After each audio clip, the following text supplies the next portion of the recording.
Hello, Mr. Crockett. Hello, Zachary. I'm just getting the live stream up and running, so I should be here in about 25 seconds from the looks of it. You got it, my man.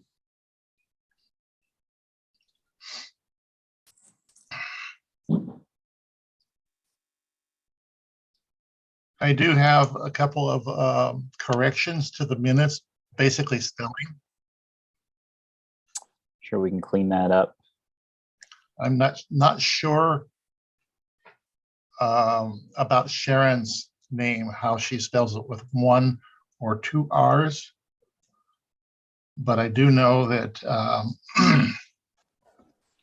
Allison is just with 1 L. Gotcha. I think Sharon's a double R. Is it? Okay. I think so. You're talking about Sharon Fuchs? Yes. Yeah, it's double R. Is it? Okay. There you go. Thanks, Jerry. Okay, where are you guys? There you are. We exist. Yeah, I knew you were there somewhere.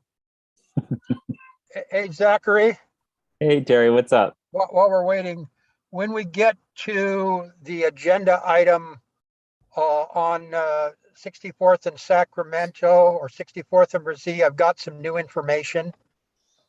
Cool. So, yeah. We'll have to figure out how we got it today. Oh, okay. Right Yeah. on. Do you want to give us a sneak peek, or should we be held in suspense? I don't know. I can tell you, Peabody is going to reduce the number of planters if we go that route from 13 to 7. Cool. We'll have to ask the board what they want to do, since we had to cancel our land use and transportation, if we just want to delay a month until our next land use and transportation or whatever. So Well, Zachary, the reason I wanted the delay is I wanted to drive through the intersection several different ways. And I thought 13 planters was too much myself. And I ended up sending Scott an email. Actually, I did it this last Saturday, and he sent me back and he says, hey, we're looking at the same thing, a little bit different than what you suggested, but my suggestion was also 7. So it was rather interesting that Peabody was already going down that road. cool. All right. Right on. Thanks Darren, for the update. thank you for shutting on with the double R's. I didn't realize you had 2 R's in Sharon. Yes, 2 Yes. R's. There All you right. go. All right, here comes Merrill. Has the meeting started? No, we're just letting people in. Okay, sounded like there was a discussion going on about Well, we're just chatting. waiting until the meeting starts so everyone can hear you. Well, what I said, I will say again when the appropriate agenda item comes up. Okay, groovy. I was just letting Zachary know that I had some new information. Hello, Merrill. Are you here or in Idaho? I'm in Idaho. Still out A little there, huh? smoky. What? Still out there, huh? No, I was in Portland until yesterday. Ah, I go back and forth.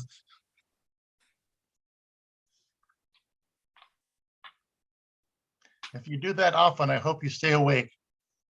I That's, do my best. that is not a nice drive, I don't think. No, Allegion's got a nonstop flight from Idaho Falls to Portland on Monday and Fridays. Okay, Sweet, it's sweet. yeah.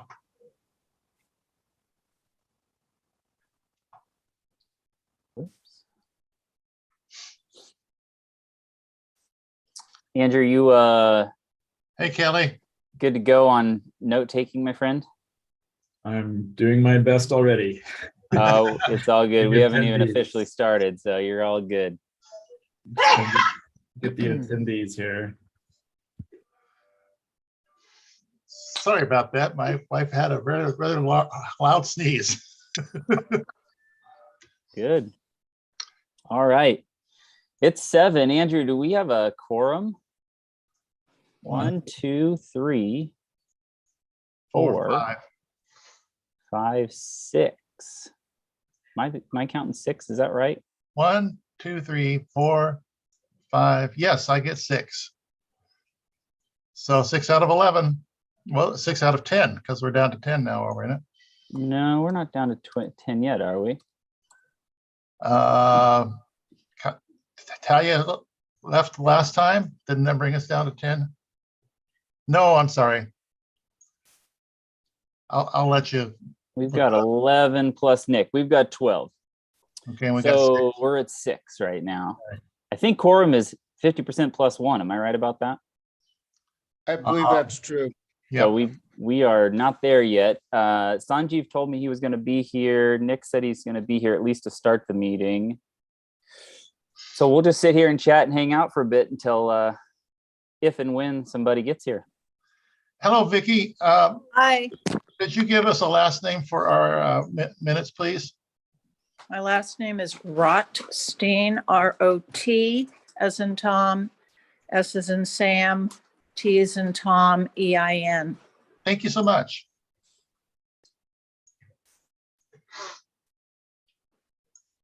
You know, while we're chatting, has YouTube or not YouTube, but has Zoom changed their format, or is it just something that changed on my computer? Because I have everybody displayed now as versus across the top, and whoever's talking is the big display.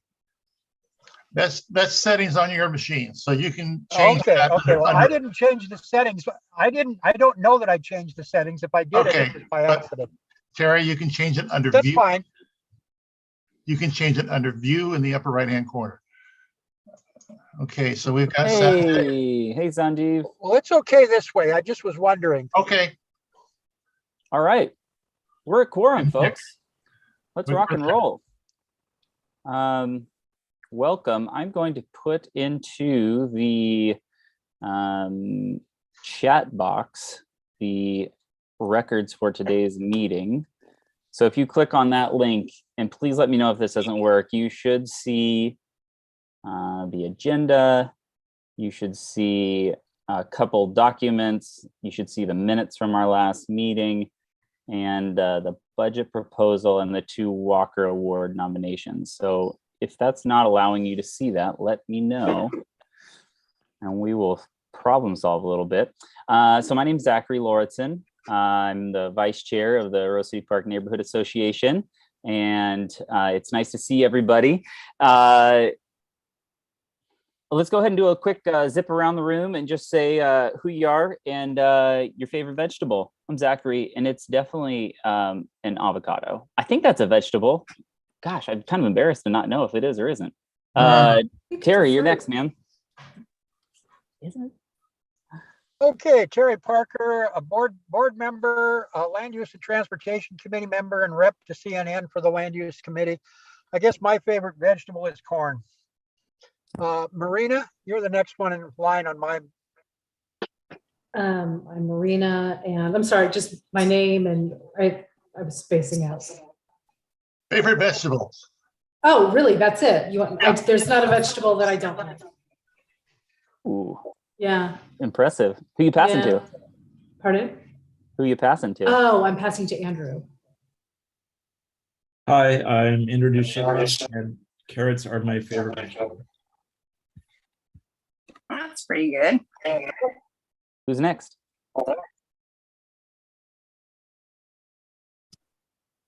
I'll pass to Kelly. Kelly Davis, board member and land use and transportation co-chair, and maybe tomatoes today. You better be careful. Sanjeev might fact check you. That might be a fruit too. Look it up. Definitely a fruit. Avocado is a fruit. Oh, it's been confirmed. All right, Kelly, who's next, man? Sharon. I'm Sharon Fuchs. I am on the Land Use and Transportation Committee and a neighbor, and I'm just visiting perhaps to give an update on my conversation with the Office of Civic Life regarding merging, if that is a question that we might continue to ask. And my favorite fruit or vegetable today is an eggplant. And I will pass to Nick Putnam. Hello, I'm a board member at large. I was really digging roasted carrots last fall, winter, so looking forward to more of those this upcoming season. I appreciate that we have 2 carrots in one night so far. Who's next? Oh, Merrill. Hey, I'm Merrill. I live in the neighborhood. Definitely not carrots for me. I'll go with spinach, good spinach. I'll pass it to Richard. Richard Crockett, I'm the treasurer, and my favorite are green beans, which my wife does not care for at all. So I have to go to Cracker Barrel to get them. And I think that's it. Anybody not chimed in? I haven't. Oh, Vicky, sorry. My name is Vicky. I'm a neighbor, and my favorite is lemon cucumbers. All right. I have put a link into the chat for the land acknowledgement. If someone would be willing to read the land acknowledgement, I would be much appreciative. I'll do it. Since I have to leave early on a work slam deadline. As a neighborhood, we acknowledge the unceded land we occupy and its original inhabitants, including the Multnomah, Wasco, Cowlitz, Kalpamet, Clackamas, bands of Chinook, Tualatin, Kalapuya, Molalla, and many other tribes who made their homes along the Columbia River. Currently united as the Confederated Tribes of Grand Ronde, the community includes over 30 tribes and bands from Western Oregon, Northern California, and Southwestern Washington. We acknowledge that this land was seized through coercion, dishonesty, and brutality. We acknowledge the violent history of Euro-American settlement that sought to extinguish indigenous life from this land.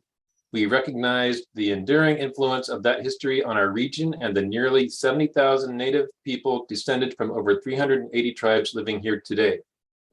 Many of the roads in the Rose City Park neighborhood connected Chinook villages between 3 rivers, which white colonizers named the Columbia, the Willamette, and the Sandy instead of honoring the older names such as Nichiwana, Great River, for the largest river of the 3. Thank you, Nick. Marina, you're up.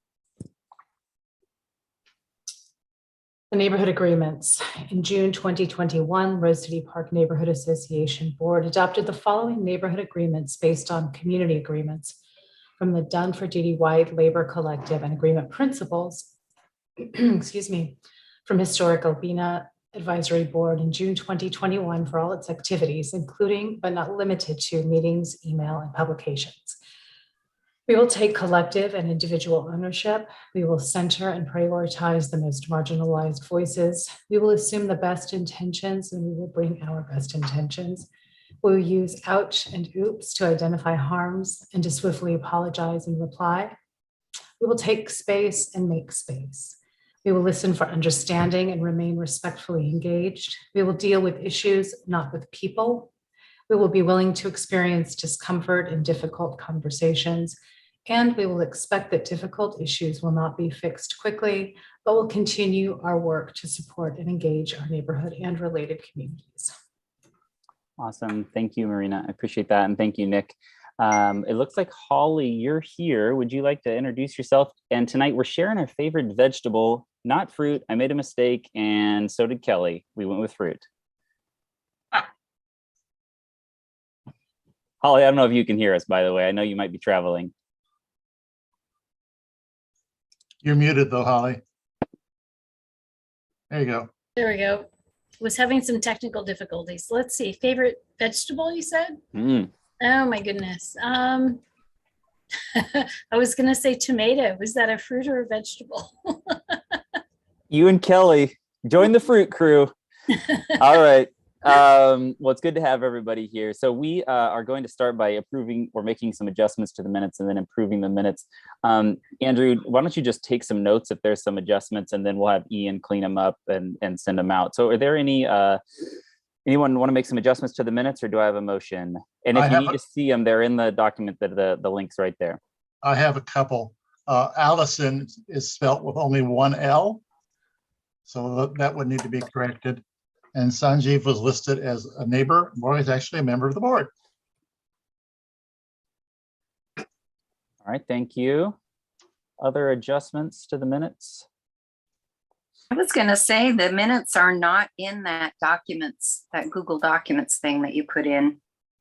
There are only 3 things. It's a draft RCPNA board goals and 2 pages of the Community Service Award.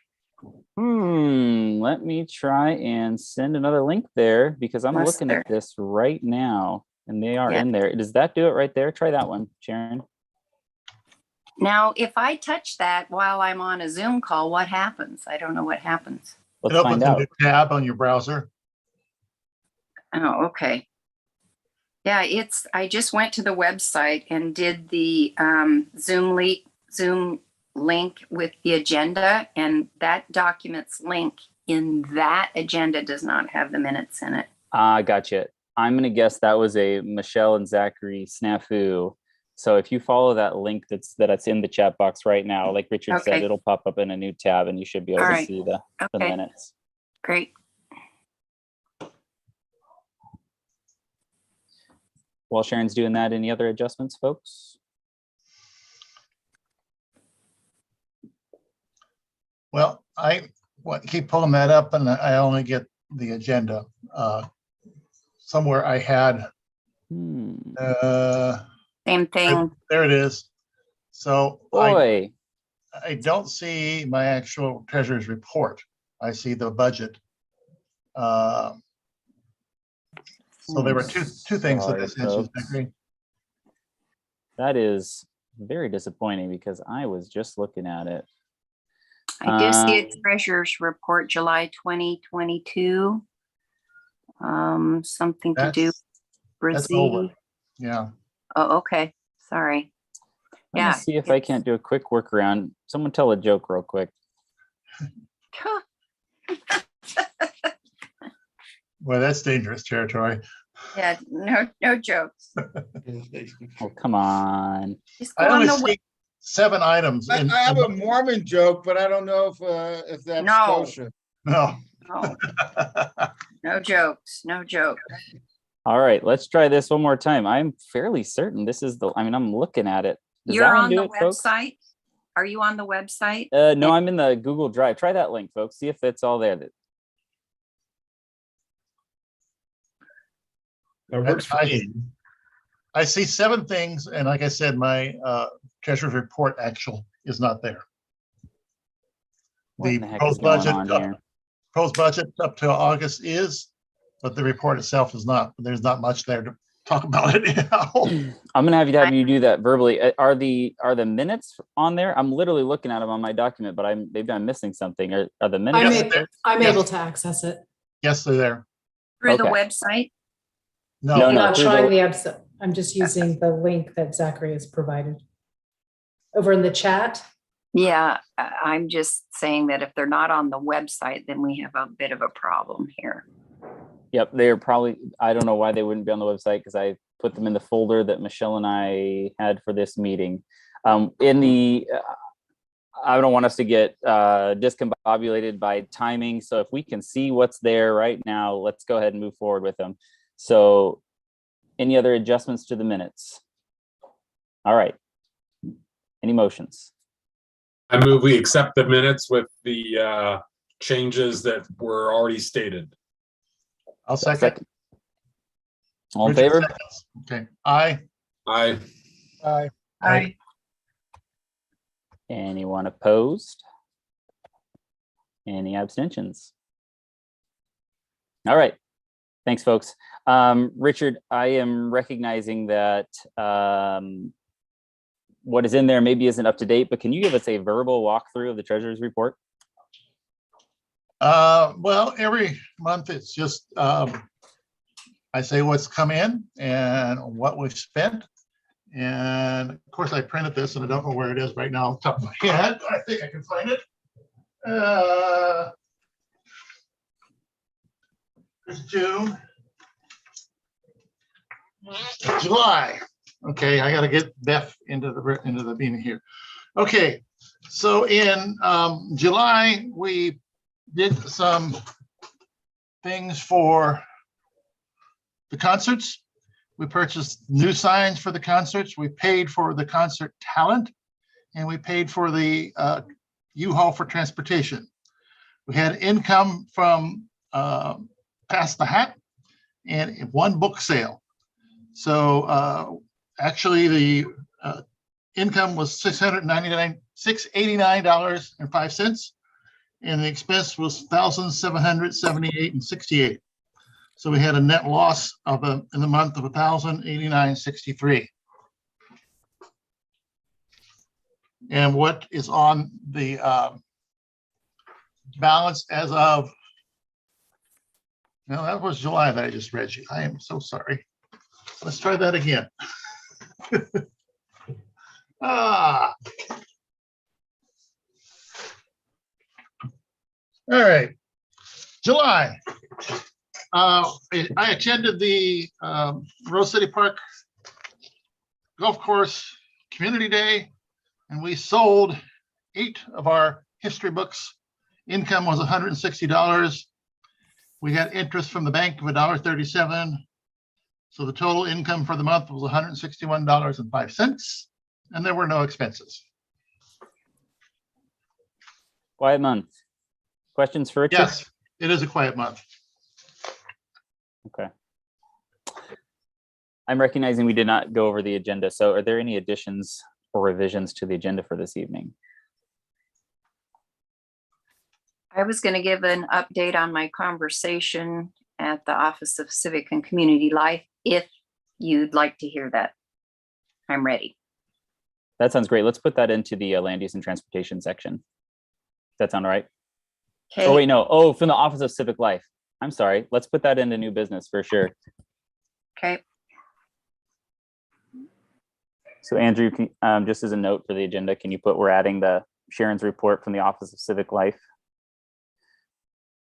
And that can go under the chairperson next steps, because that was kind of the format of where that was coming from. Okay.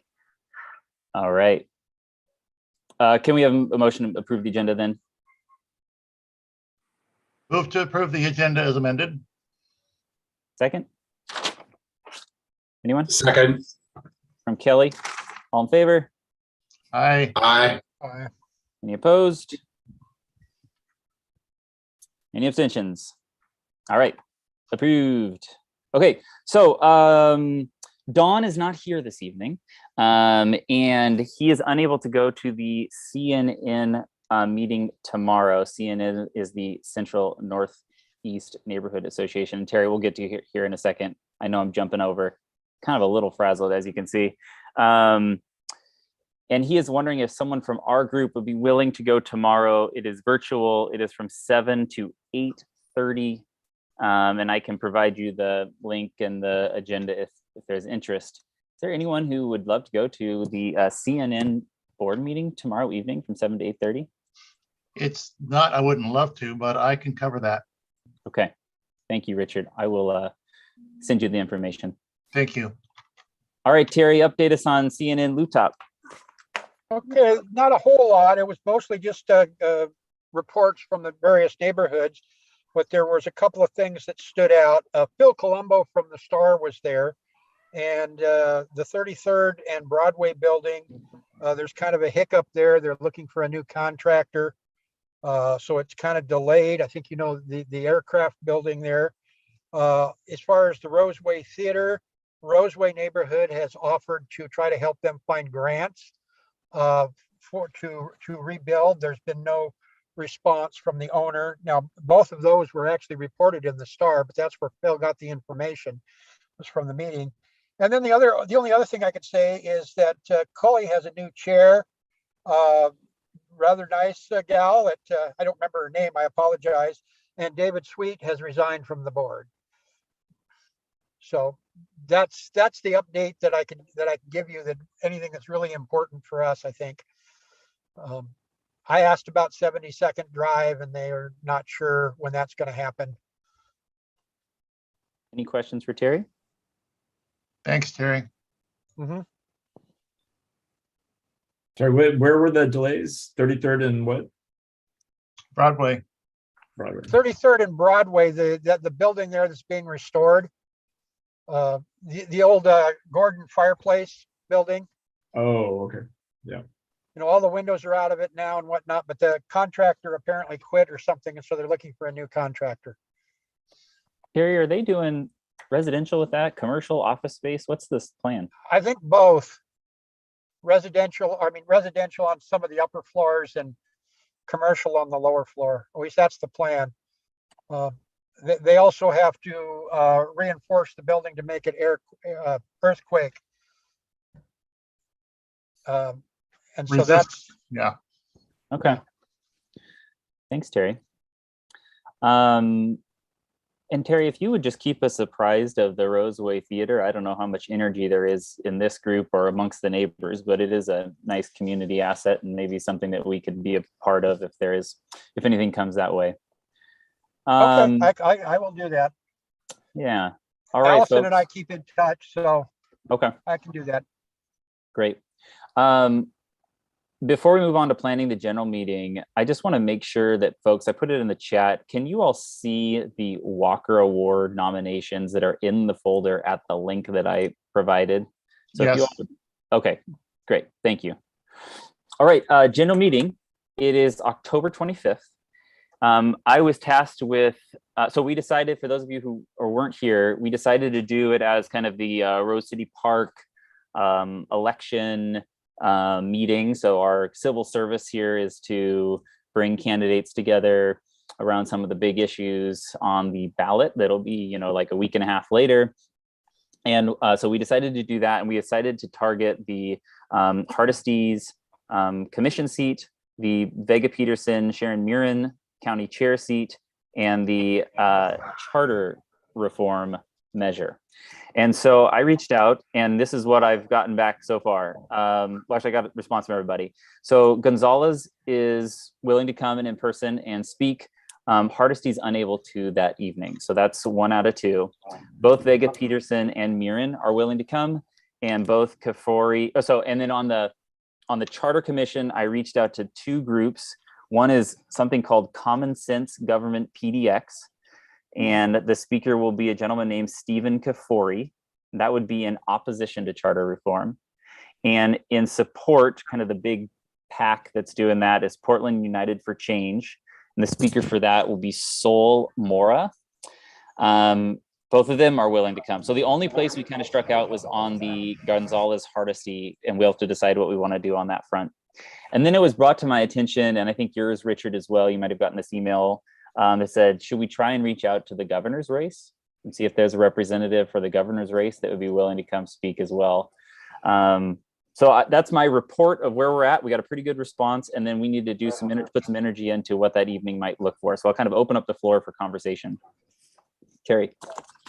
Yeah, just a comment. Richmond Neighborhood Association is having a I won't say a debate, but a discussion on the charter change.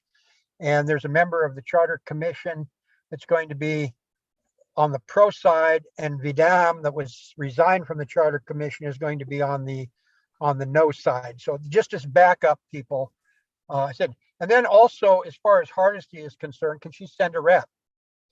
They've done that in the past. Somebody has sent a rep for a candidate that can't appear. Okay. Sharon? Yes, the Concordia Neighborhood Association tomorrow is going to have the city charter ballot measure as a topic of discussion. They're going to be at McMinimans, but they're also going to be on Zoom. They have a Zoom link, I believe, for that also, and or Google Meets. Is that something different? Via Google Meets is different than Zoom. Anyway, perhaps going on the Concordia Neighborhood Association website, you can get the information, but it's tomorrow, September 7th, meeting at the Kennedy School Gymnasium from 7 to 8:30 with Gloria Cruz and Vadim Morisky. That's the gentleman that Carrie just referenced. So yeah, and I think Gloria might be the other one too. I couldn't remember the name. We're running their legs off. Anyway, that's a way to double up. Richard? Yes, there's been quite an exchange amongst neighborhood association folks about the charter. And I don't know if that's been available to other folks. So I think there's ample opportunity for it out there. I'm not saying that we should not do it. We should just be concerned if there is an actual conflict on the date of our meeting. And we also need to be sure that we have a place for our meeting if it's going to happen in person. Talk to us, Kelly. The German American Society said we're good to go. Excellent. Thank you, Kelly. In the big space. However, they would like us to set up. Remember the days when the janitor used to set up for us? Well, that's not happening anymore. Okay. So we'll be looking for volunteers at 6 o'clock to set up chairs. Got me on there. So I'm curious if folks want to like hammer out the nuts and bolts right here, right now with everybody, or if we want to have a subgroup that meets like after this meeting tonight for 20 minutes and does the details. Do we have a feeling on that? I like the subgroup idea. Just to stay on for a few extra minutes tonight? Yeah. I need some feedback. So I'm hearing Richard say yes. I saw a nod from Terry. What are other people thinking? I'm good with the subgroup too. Okay, Marina. Okay, great. So why don't we'll bump the like nitty gritty planning side, but let's get a couple things hammered out. So we know it's going to be 7 to 9. Kelly, talk to us about what you need in terms of how many bodies for setup and tear down. And while everyone's here, what do you need? I didn't know I was in charge of that. You don't. You aren't. Congratulations. So 2 or 3 volunteers would be good to do setup. We just have to roll the chairs out and get that going. Okay. And I heard you, Richard, say you're in, right, for helping out. Yes. Okay. And I'm in. So there's 2. Can we get a couple more volunteers? Marina, I can do it. Marina, Sanjeev, awesome. Yeah, I'll be there. Kelly. Okay, so we've got our setup crew. And then Kelly, we have the meeting. It ends at 9. Talk to me about breakdown. Same thing. We'll just, what we've done before is have the people that attend the meeting help us to put the chairs away. So we can do that again. Okay, just do a group effort and just do that pitch at the beginning of the meeting that if a couple people could hang out. Yeah. Now, in previous meetings, we've had refreshments and there was somebody that volunteered to go to Starbucks or whatever and get coffee, and we've had water and other things. Maybe that's take care of that in the meeting following this one. Get all the details ironed out. Sure. Yeah. Okay. The end of meeting gathering for 10-15 minutes, we can hammer out things like cookies and punch, but I just want to make sure we're comfortable with Gonzalez, and I'll reach back out to Hardesty's campaign about a representative. I think we've got the county chair race done. Are we comfortable with the Common Sense Government PDX people, or should I reach out to Morozewski's? I struggle with that too, Sharon. His Vadim. Vadim, yeah. Yeah. Do we want to reach out to Vadim and say, hey, do you want to be there too? Do we want to reach out to the Charter Commission and say, do you want like a fact checker there? What are y'all thoughts on that? I think it would be nice to have both sides represented. So if we can get somebody now, as has been pointed out, these people are busy. And well, we do. Really, we do. Okay. Yeah. We got it on one of the antis, and we got the big pro pack there. So I think we've got that covered. But I'm curious if we want. It'd be nice to invite them anyway. Okay. I feel like it should be balanced, though. If you're inviting 2 from the no, or inviting party. 2 from each. Oh, are you? I missed that. Okay.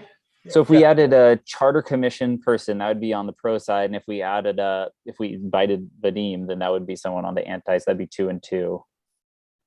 Yeah. Okay. So the last question would be governor's race. Is it something that we want to pursue? I mean, I can't imagine that we're going to get the candidates for governor, but we might be able to get some representatives. What are y'all thinking? I'm thinking that's an awful lot to put into 2 hours. That's kind of my thought too. Hearing a couple no's there. Anyone else? Yeah, I agree. I think it's too much. Okay. Focus local. Okay. All right. Then those who want to do just oh, sorry, go ahead, Terry. I was going to say, you could contact their campaigns and ask if they want to send us any information that we can lay out on the table. Sure.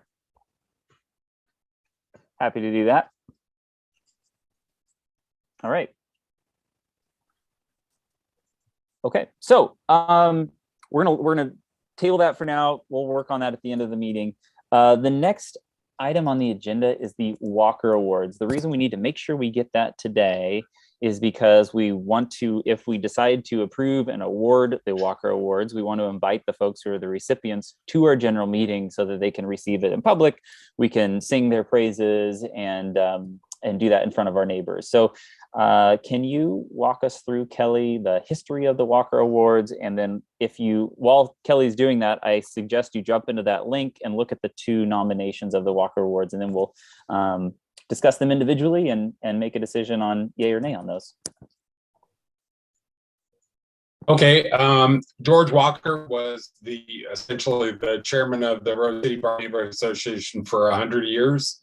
And I took over from him 50 years ago. And, George was very well respected in the community and in the city. He brought a lot of recognition to Rose City Park. We won the Neighborhood of the Year award once. So anyway, a number of years ago, we decided to do in his honor these community service awards. And they've typically gone to people that have provided some benefit to Rose City Park Neighborhood Association. So I won one once, and so I'm sure that there's a whole list of people that have already won the Community Service Award. All right. That's my 2 minutes. No, that's great. It generally comes from the neighborhood members and not from within the board. But the board, of course, is open to make nominations. I think it's open to anyone to make nominations. And the communications committee is trying to get this set up so that there is a good, a good procedure to get these things in, because these 2 that came in just suddenly showed up. Usually they had been given at the concerts, and usually had been held in secret until the person was announced at the concerts. I think with the situation that we have now, since the concerts are gone until next year, or since the concert is gone until next year, that we should, if we did approve one or both of these, they definitely need to be notified and ask them to show up at the general meeting, because there is a actual physical award that goes that I have to pick up from Trophy Company, and as well as a monetary award. So we want to be sure to get these people there, and we could probably, if we are approved, our editor would love to put this into the next newsletter. For sure. Can I ask a question? Has it traditionally just been one nomination that has won, or can we do Sometimes both? sometimes we have doubled. Okay. So it has happened. Okay. So this is not a complete anomaly. And then just a little bit of context too. These came in many months ago, and I think in the kind of tumult of Tamara's exit, they just never got addressed. And so now we have these 2. It's been quite a long time since they've been nominated. So it seems valuable to me as a group that we would take action on them now, before we get into the winter season. And if you've had a chance to go through and read them, you'll see that the one for Q1 Nguyen was actually submitted by her ex-husband. And all the signees are some of them are known to us here in the neighborhood, and some are not. The other ones was actually sent from the neighbors of the folks. Yeah. So let's, without, there's other questions. Okay, let's take a look at Q1 wins nomination, and any thoughts that people bring to the table. Any, yeah, for sure, this is awesome, let's definitely go, or concerns or questions that people have. I think she's awesome, and it should be a no-brainer. Just my opinion. I think both of them are very appropriate, and I think it would be excellent to get these off our plates and award both of them at the meeting. All right, couple advocates for both. I do want to take them one at a time, though. So I hear you, the positives for both. If there's no one who jumps out and says like, hey, not so good here, I'd be happy to entertain a motion about this Walker Award. Which one? The Q1 win. Okay, I would make a motion to approve Q1 win as a recipient of the George and Esther Walker Award for the calendar year of 2022. Okay, do I have a second? Second. Second, Marina. All in favor, please say aye. Aye. Aye. Aye. Any opposed? Any abstentions? All right, that's fantastic. Cool. Our second one is for, I've got to pull it up to make sure I get it right. So if you are familiar with this house, it's the house on Alameda and what's the street, folks? About 55th or so, if I can't remember exactly. Stephen and Neen Fitzwalter, and they dress up their house for all the occasions throughout the year. And I'm going to start this with just a little anecdote. So I was with my little, at the time, about 2.5-year-old, and we were riding our bike by the house, and Steve was out front, and it was during Valentine's Day, and there were hearts everywhere. And my daughter was like, we got to stop. And so we stopped, and Steve was out doing something, futzing around in the yard, and he chatted with her, and he told her the stories, and he invited her to come look at the hearts. I mean, it was one of those things with being fairly new to the neighborhood. I thought, these people are special. They do something for the community and attract folks to their house and then welcome them in with open arms. So I was really impressed, and I just wanted to share that. To see this nomination really fit with my experience with them. Thoughts on this nomination? All I could say is I'm familiar with the house, and it's a lot of work for the decor that they put out. I know which house you're talking about. Mm-hmm. I've already expressed my opinion. Yep. All right. I would entertain a motion then.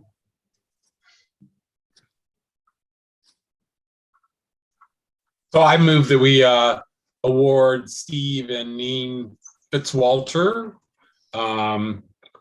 the George Walker Award. Do I have a second? I'll second. Thank you, Holly. All in favor? Aye. Aye. Any opposed? Any abstentions? All right, it passes. That's great. Okay, so Richard, talk about nuts and bolts here, because there's a financial award, and then there's the actual plaque, and then there's the letting them know and inviting them. Can you walk us through on those 3 steps what we need to do next? Okay, nothing. I'll take care of it. I go down to the trophy because they have our imprint ready to go. All they have to do is change the names. They run it by us before they actually do the work. It takes a couple, 3 weeks, so we should have plenty of time to get this together. And then as far as notification, we haven't done that before. So I can take that under my wing as well, and also give our editors go ahead to put this stuff into the newsletter. So I'm here, talk to me about how these folks would have been known, like how would they have known that they were gonna need to be at the party at the park if they weren't notified? Like, how did that work?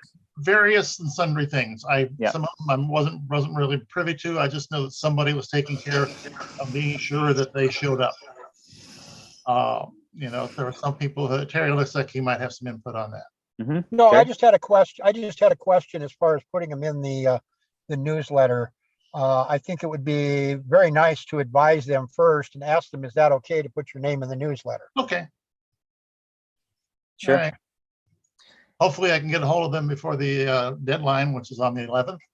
And that's just a precursor to our communications community report. We need everything for the newsletter by the 11th, not the 12th, not the 13th. Okay.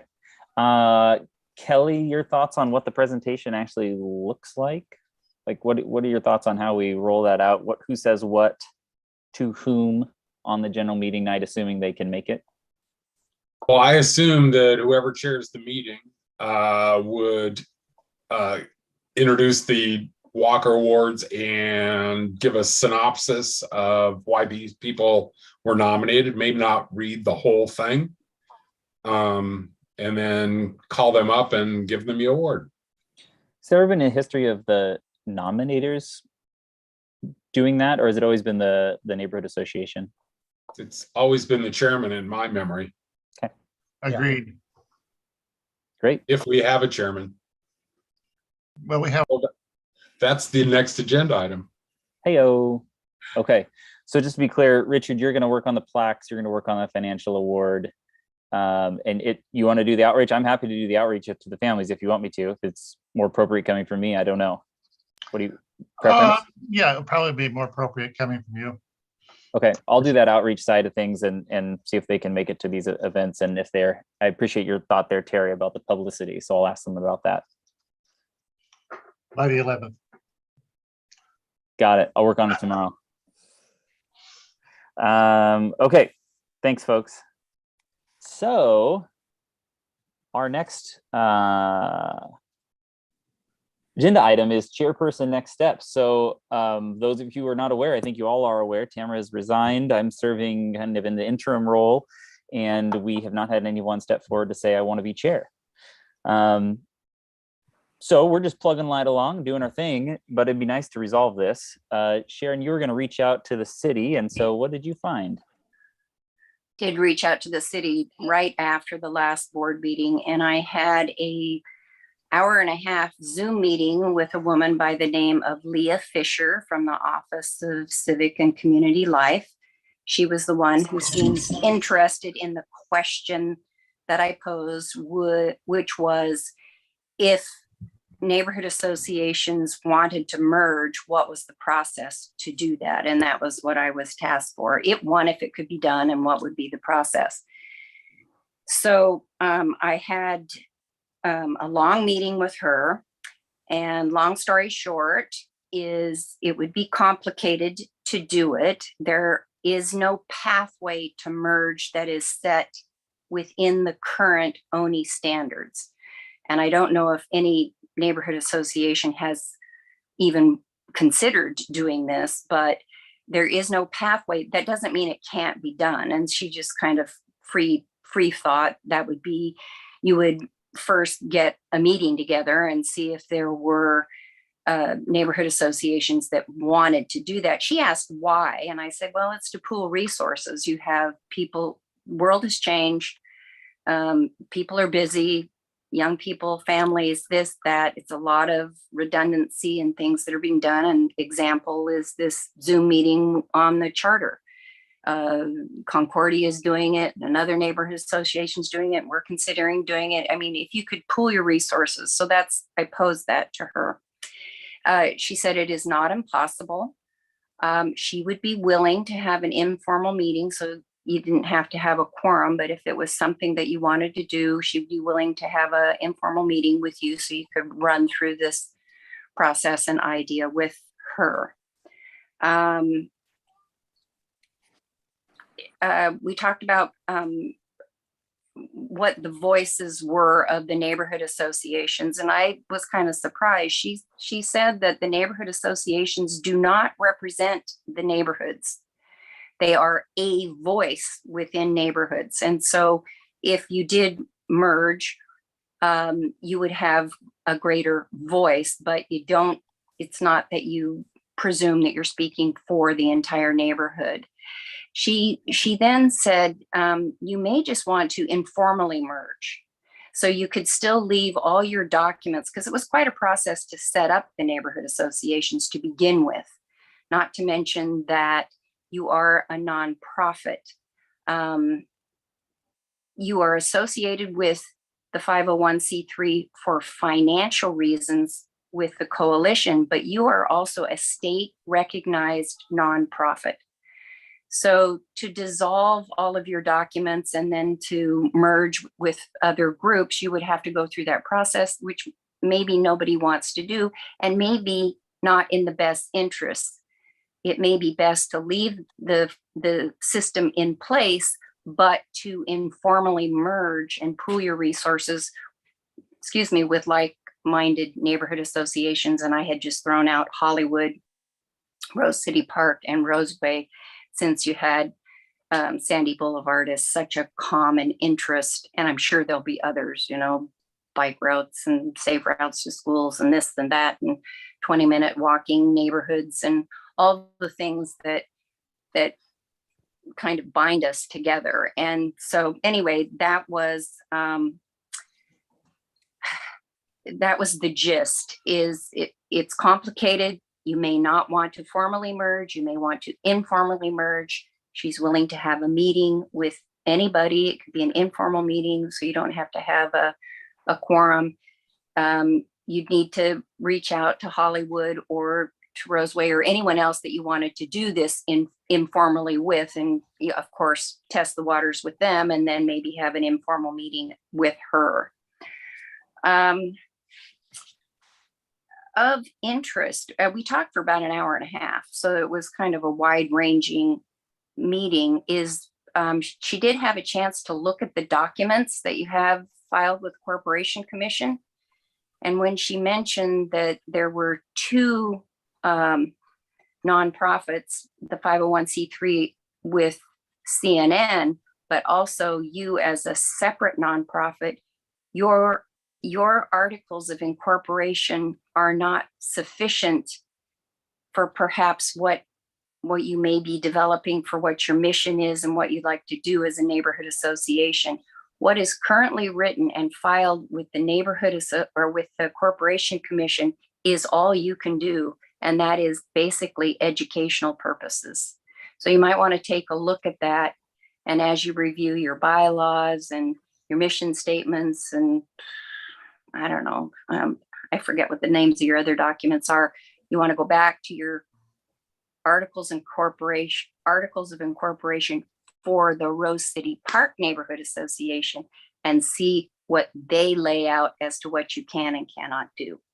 All right, let me review my notes here real quickly.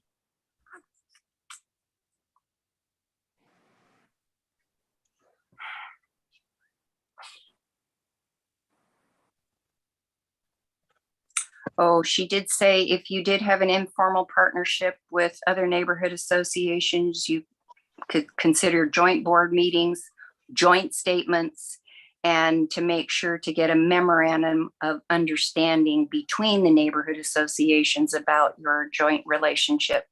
And again, she is willing to meet. You can probe her for every other question that you might have, and I will forward her contact information. That's it. Great, thanks, Sharon. Richard, you got your hand up. Yes, Sharon, when you do that, would you also share where we can go at Corporation to get that information? Because I've never really seen a place that we can go deeper than the surface of where I can. So I'd appreciate if you could do that for us. Okie doke. Thank you for spending that time. We're good. Thanks. Bye. Other questions, Terry? I see your hand up. Yeah, I tried to put my other hand up and it keeps wanting to come down. I brought this up with Joe Schaefer, who is chair of Hollywood. She is not at all in favor of it.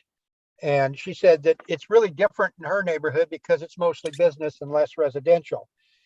She also brought up the issue of so many apartments, and notifications within apartments are very difficult. And that's one of the reasons why we don't get a lot of involvement, because the apartments are locked. You cannot just leave something in the lobby. You can't go around leaving it at the doors. The only way she gets stuff into the apartments is if she knows somebody that's there. And it would also be more responsibility for those people that are on the board, a larger area.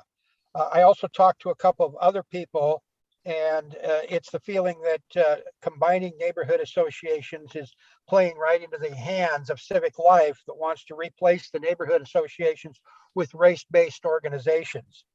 And that seems to be happening. And part of this, and I apologize, I don't remember the name of it, but to this study that they're asking the questions now of the neighborhoods, and I don't know if we got one officially or not. I know I saw it and answered the questions, and I think Sharon answered the questions. But that's kind of what this is about. Is it's kind of a backdoor approach to dissolving the neighborhood associations in favor of race-based organizations.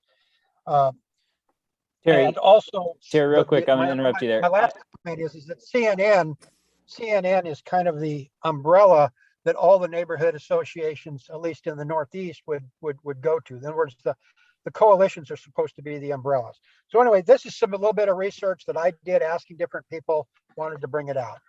Terry, that's a pretty specific claim about dismantling in neighborhood associations to create race-based organizations. Can you say more about what you mean about that? Well,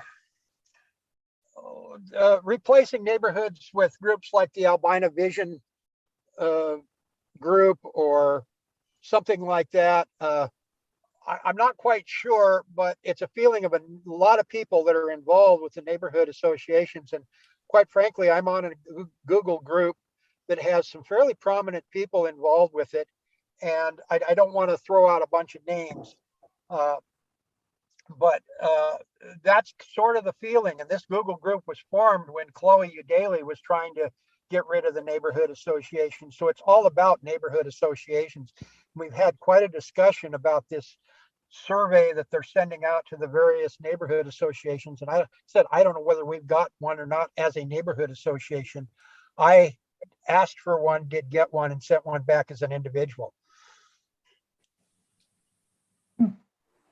I would say. I apologize. I can't remember the name of what they call this thing. Again, I apologize. I have to go look at my email.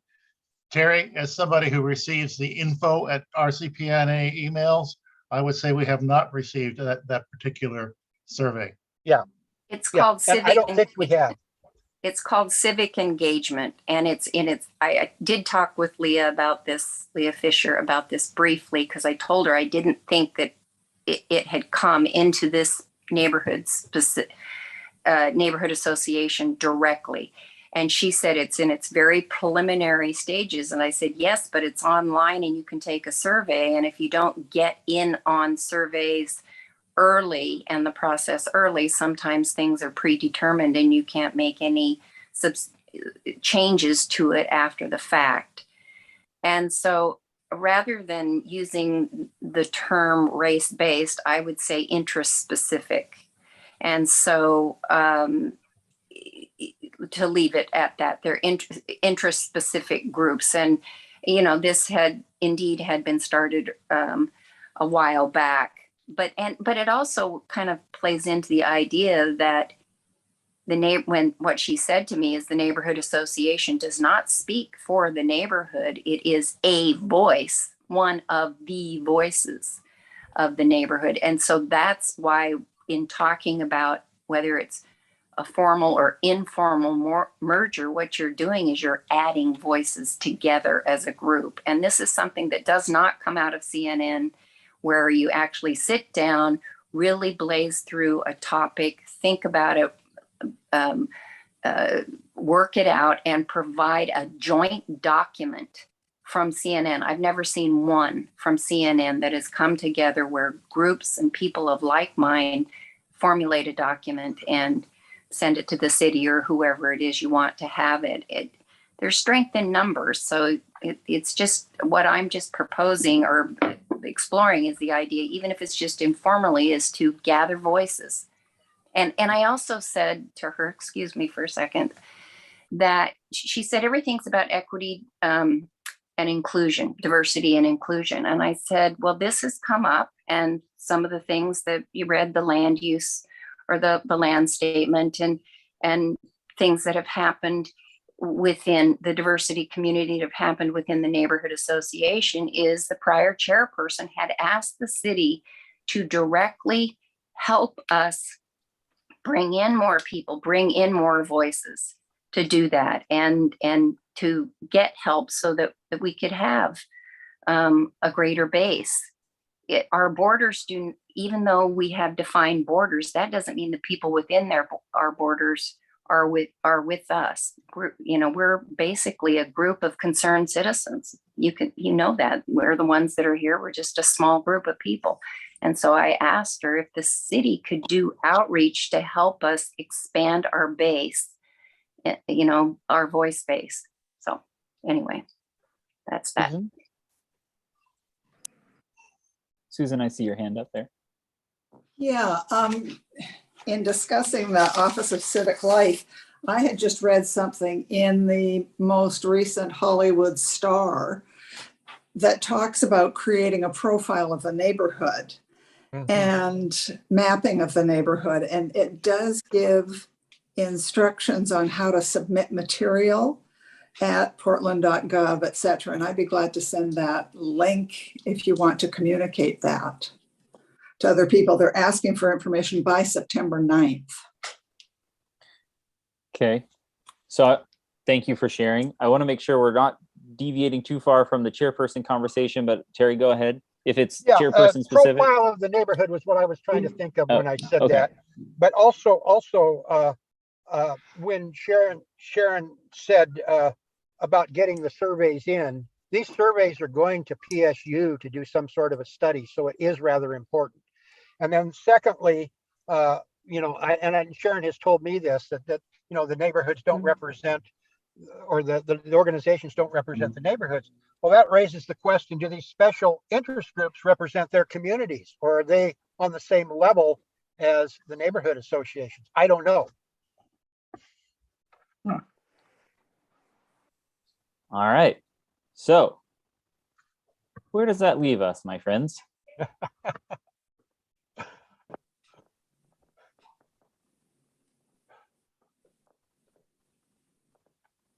I was a teacher. I have good wait time. I'm happy to wait. In silence, that's where it leaves us.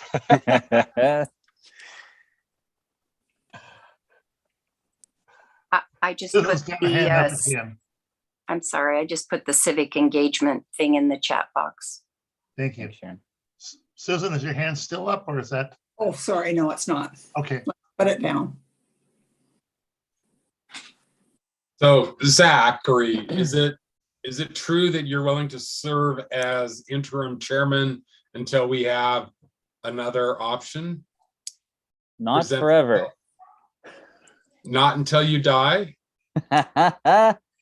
Not until I die. So I think I did it for 17 years. So you would want to do it less than that.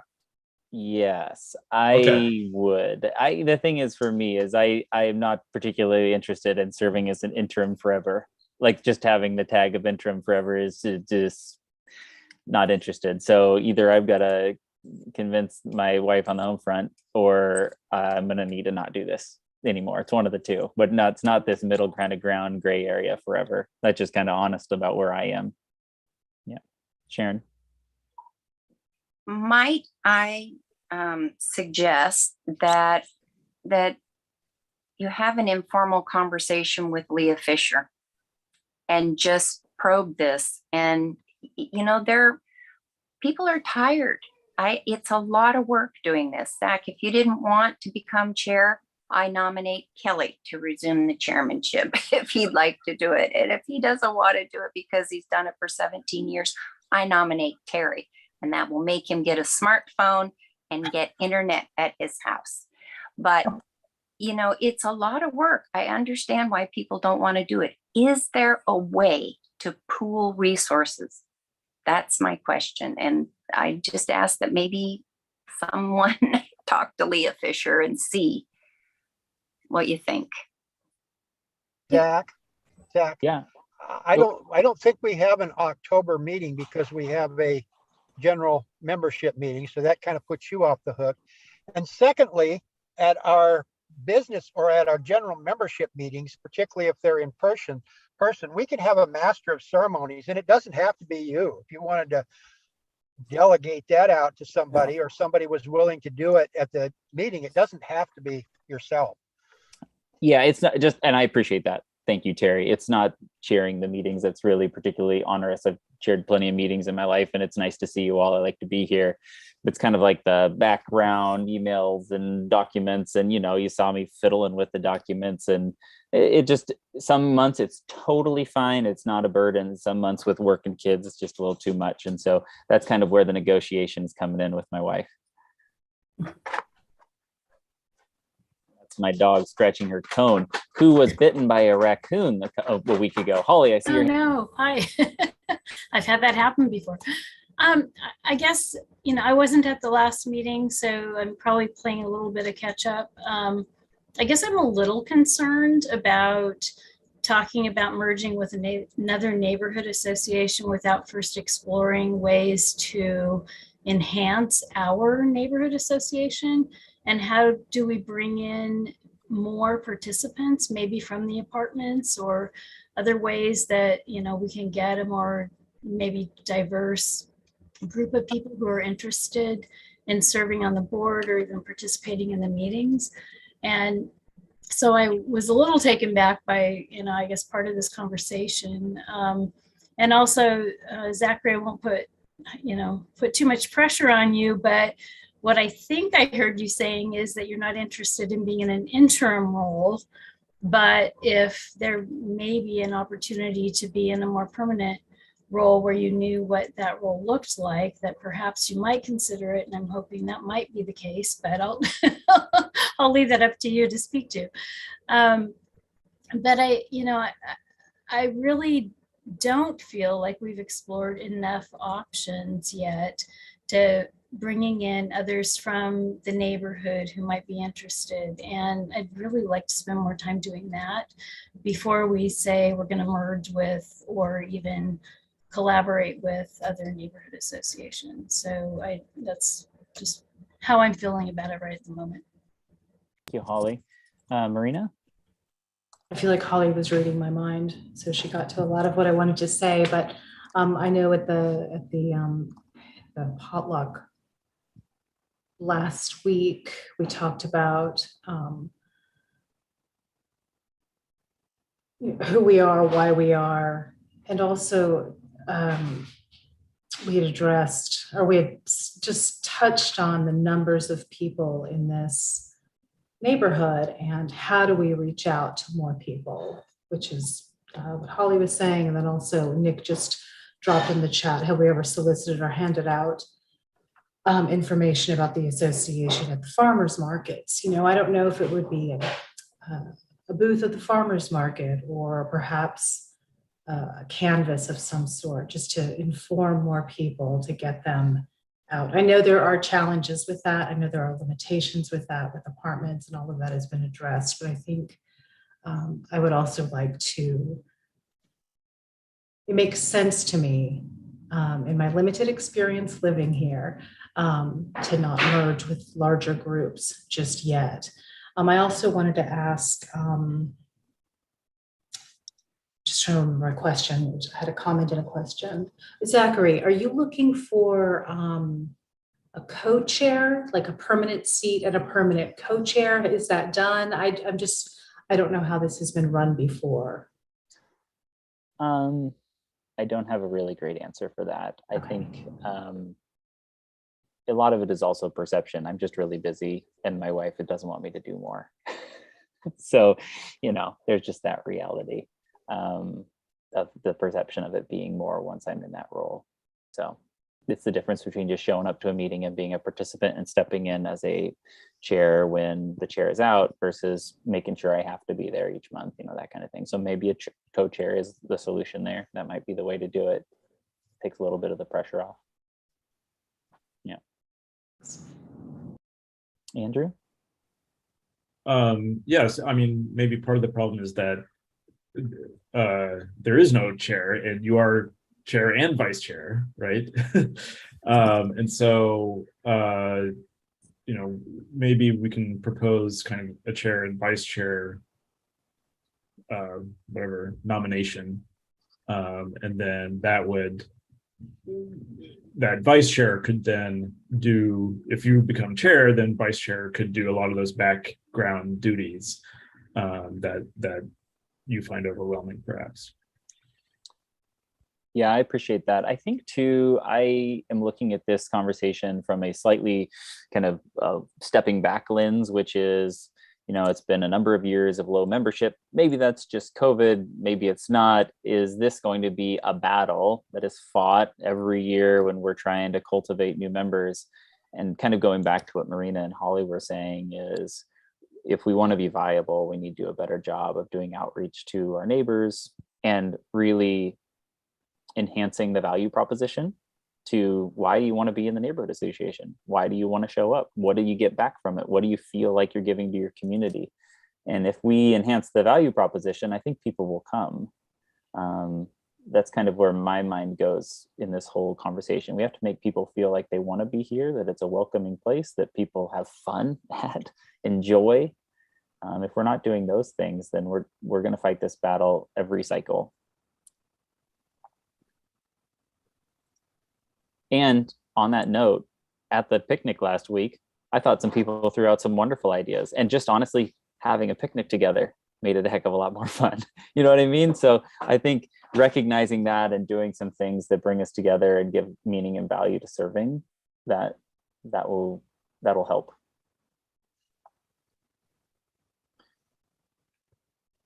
Other thoughts from folks? Yeah, Holly, sorry, I didn't see you. No, that's okay. One of the things that we talked about at the picnic was just finding out what the neighbors, maybe we don't fully represent the neighborhood. I don't know. I was a little surprised by that comment, but I guess, that makes some sense. But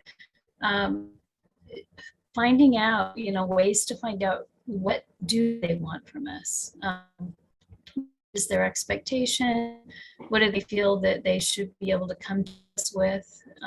And, have either some questions answered, a resolution. Are they just looking for events? They want garage sales and concerts and that kind of stuff, fine. But some way to gather that information. I think that's really important for us to figure out how we go about doing that. And I think we talked about putting something in the newsletter about a survey that people could take, and also that might help us with our readership, knowing just what our readership is, the newsletter, how many people we get that actually respond to that survey. So I don't know, I feel like we are, reinventing ourselves right now, and I think we need to find out what it is our neighbors want from us.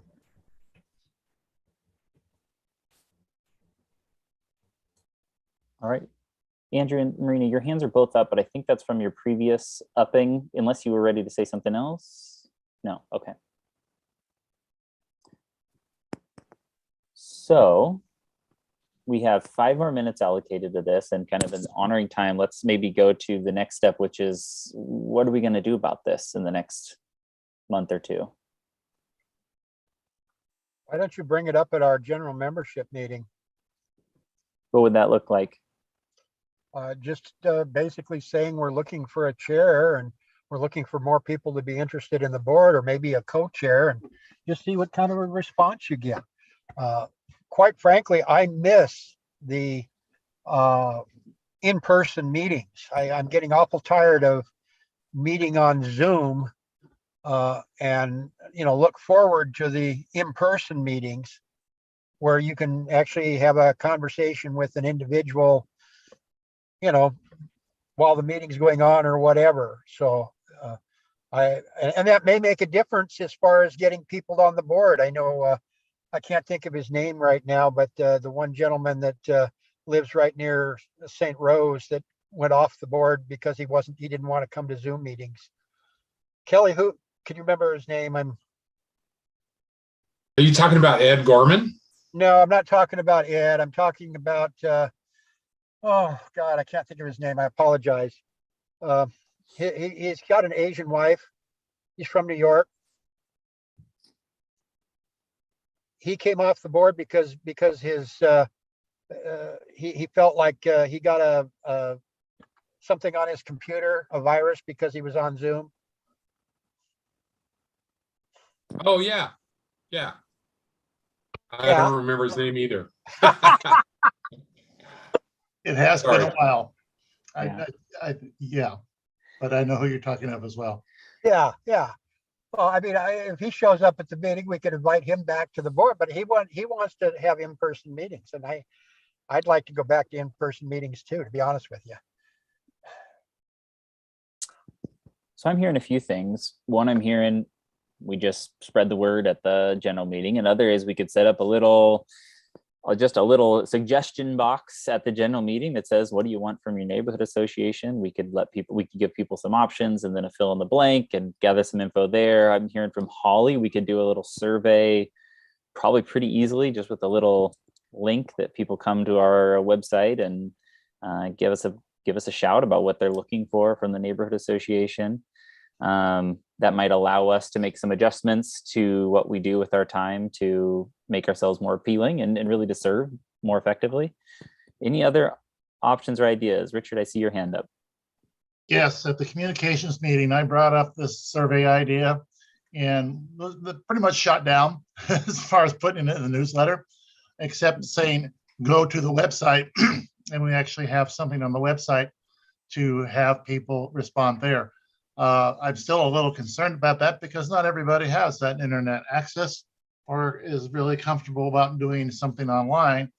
And if we did it in the newsletter, then we're going to reach some of those people who don't have that access, and they can respond either by regular mail or whatever and respond to us some information. So we need to put that effort into trying to find out what do our members, as they are defined in the bylaws, want from the neighborhood association. I think I'm right that the chair writes a letter for each one. I'm happy to just put it into my letter and then they don't need to worry about it. How about that? Oh, you can put it up on your letter in the newsletter, that part. Yeah, that's a good idea. I think spending some words on just doing some outreach matters. And so I'd be happy to do that. Great, thanks. Okay, so we've got a couple little action items. Sharon, I see your hand up. Yeah, real quick before I forget. Tamara collected a database of email addresses. Is that something that Rose City Park Neighborhood Association owns? I know that she wanted to be on a certain committee, and in making her pitch, she said, I've got over 500 emails from people of the neighborhood association that I can have immediate access to. Is that something that you own? Because you as a neighborhood association own and can access and can do an email survey if you want, if you have access to that database. I believe we do have that, but I'm not positive, and it would be under MailChimp. And I think that those are addresses that we have accumulated over the years. That's something for our communications committee to look into, Sharon. We'll do that. Okay. So we're looking at maybe an email blast, putting it in the newsletter, little suggestion box at the general meeting, and just a verbal at the general meeting. Anything else on that list? And then I think I'm hearing from us as like doing some self-reflection about how do we take actions as a neighborhood association that attract people and make people want to be here. Anything to add to that?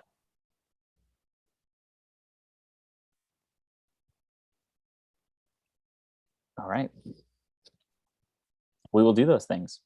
I think that is, can I get a volunteer on the, just setting up the box, like the suggestions box for the October 25th meeting? I'm literally thinking, and maybe I'm wrong here, like a shoebox with a hole in it, like you're back at the 7th grade science fair.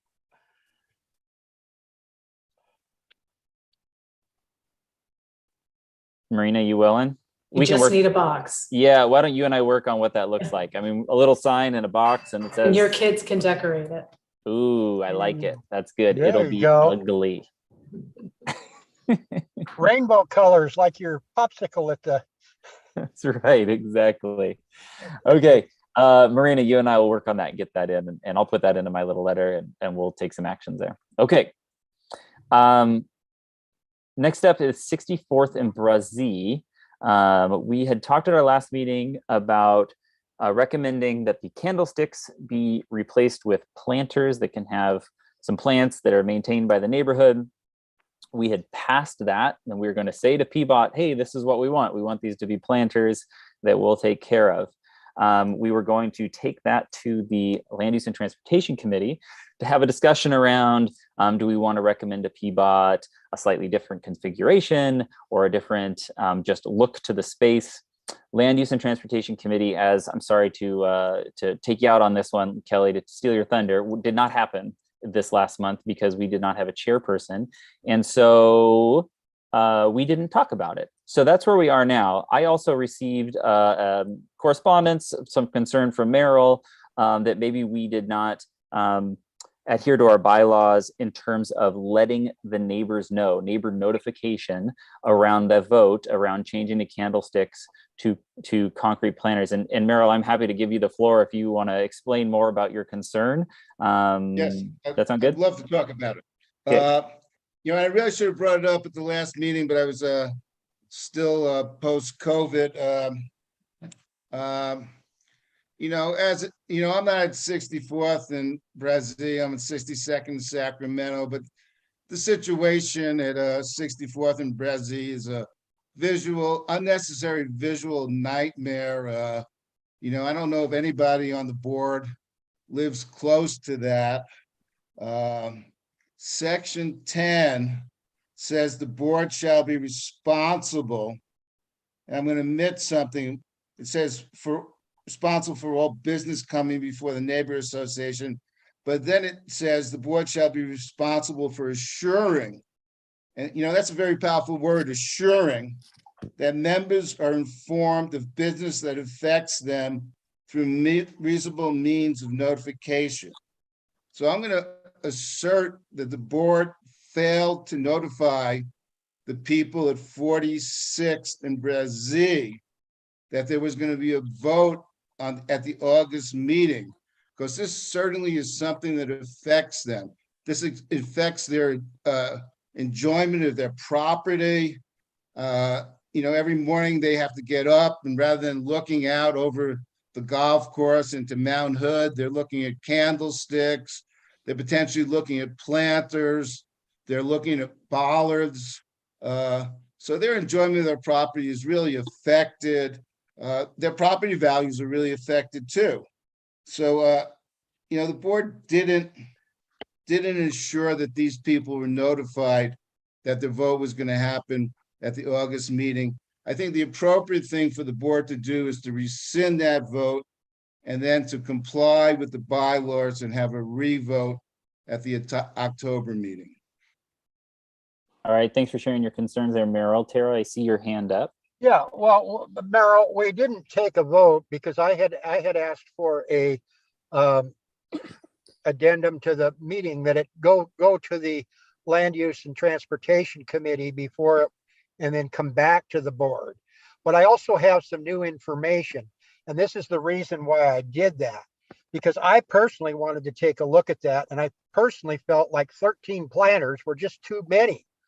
And so I sent something out to the Land Use and Transportation Committee after driving through the intersection about 3 or 4 times, which was using about 7 planters. And I didn't go any farther with it. And then we didn't have our meeting. So Saturday, this past Saturday, I emailed Scott Cohen. I said, this is me talking. It's not the neighborhood talking, and sent them the same design that I sent to the Land Use and Transportation Committee. I got an email back today, and guess what?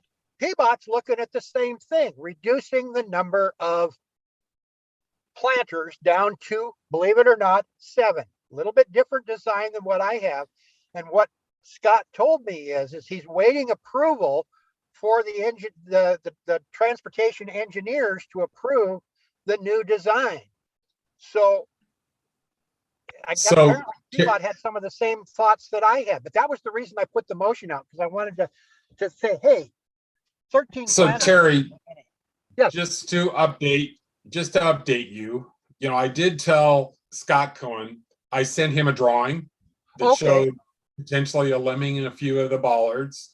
I got a response back today from him that essentially said that they have a supervising engineer sign off that's still required. But yes, they are looking at reducing the 13 to 7 planters. Yeah, that's kind of what I tried to say. And so, which is regardless of what Merrill said, the concrete planters, I think collectively we're looking at it being something positive that the planters would be reduced from 13 to 7. And Scott Okay, says but that doesn't address the duties of the board to assure that the people living there are notified that there's going to be a vote. That's what the board failed to do here. All right, so Sharon, I see your hand up, so I'll get to you in just a second. I just want to lay out kind of our options here as I see it, and if I'm missing something, obviously someone jump in. So, option number one is say, Merrill, we love you, ma'am, but we disagree. We did notify the neighbors, and then Merrill can make a decision if he wants to file a grievance. So that's option number one. Option number two is for us to rescind, as Merrill suggested, and say the vote from the last month was not valid. We did not assure that people knew that this vote was coming, and therefore we didn't meet our bylaws standard, and we can rescind it. Those are probably the two options that I see that are pretty straightforward. There may be others. So I just want to put that on the table. Sharon, I see your hand up. Right. After I had seen this question that Mr. Schneider put forth, my comment was, did we give adequate notice for the meeting itself? I want to thank the person that got that draft agenda and got that notice of the meeting on the website in a timely manner. You did that exactly per the ONI standards, 7 days with the agenda, and it can be a draft agenda. So great job. I'm not sure the last meeting we met that exact notification. So that could be strictly a notification issue in regards to the vote. And I think I also commented in response to Mr. Schneider's note that the neighbors are all well aware of what is going on a timely basis. They know it's happening at the land use meeting. They know it's happening at board meetings. If you want me to go again door to door and pass out flyers, I'm happy to do it, but everyone is well aware of it. And Vicki is here tonight. She's well aware of the issue, as is everyone else in that intersection. So to just clean it up, let's get adequate notice out for all meetings, land use, board meetings. If you need to go back, just because I did have a question if there was adequate notice for that last meeting in early August, send it back and revote, and it's all cleaned up and everybody will have adequate notice. And again, I'm happy to pass out flyers, as I know Susan Ferguson is willing to do that also. Awesome. So thank you, Sharon. That would be a third option, is say, hey, maybe we should just revote with a adequate notice. Kelly, I see your hand up. So our ways of informing the neighbors is pretty cut and dried, and it has been the same for many years. We publish minutes of all our meetings. We publish the agendas. All of our meetings are public meetings. The neighbors can attend those meetings if they so choose. I think it's unreasonable to think that we would need to distribute flyers to every neighbor that may be concerned with a decision that might be made at a board meeting. So I think we've met the intent of what the bylaws say by publishing our agendas and doing our meeting notes. That handing out individual flyers is an unreasonable burden. Okay, thank you for sharing that, Kelly. Merrill, I see your hand. Well, I would disagree with that. I don't think I would disagree with Sharon and Kelly. I don't think the neighbors are in the loop. I don't think that they know about looking stuff up on a website, the notice being posted. I mean, those people who live there at the intersection are so directly affected by this that I think the bylaws puts a burden on the board to notify them. You know, I mean, you can punt on this, but I don't think you're complying with the bylaws. Okay. Terry, I think I saw your hand up first, and then I Yeah, saw yours, my hand Sharon. won't stay up for, or the yellow one won't stay It's up. fine.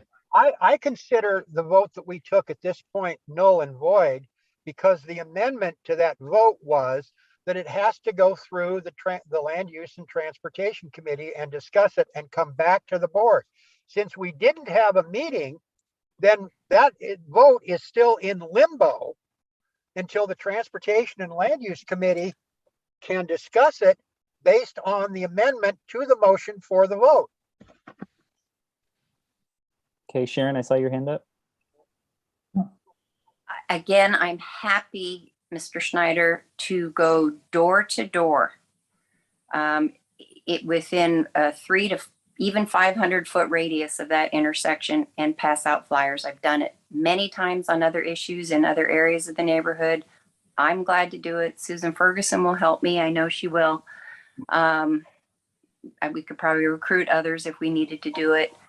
And so I'm happy to give specific notice. We don't have to. It's just the extra effort that this neighborhood association has done on many, many, many occasions. But Sharon, we don't even know what the new design looks like because it's still awaiting approval within PBOT. Meryl, I see your hand up. Well, I mean, I hear what Sharon's saying, but Sharon, did you go door to door before the August meeting and tell the neighbors there's going to be a vote at the August meeting? I did not. Happy to do it, but Terry, Okay, well then there we is should nothing to vote rescind on this at this vote point. and I'm sorry, go ahead. we should rescind the vote, the August vote, and you can go to door for the October meeting. Happy to.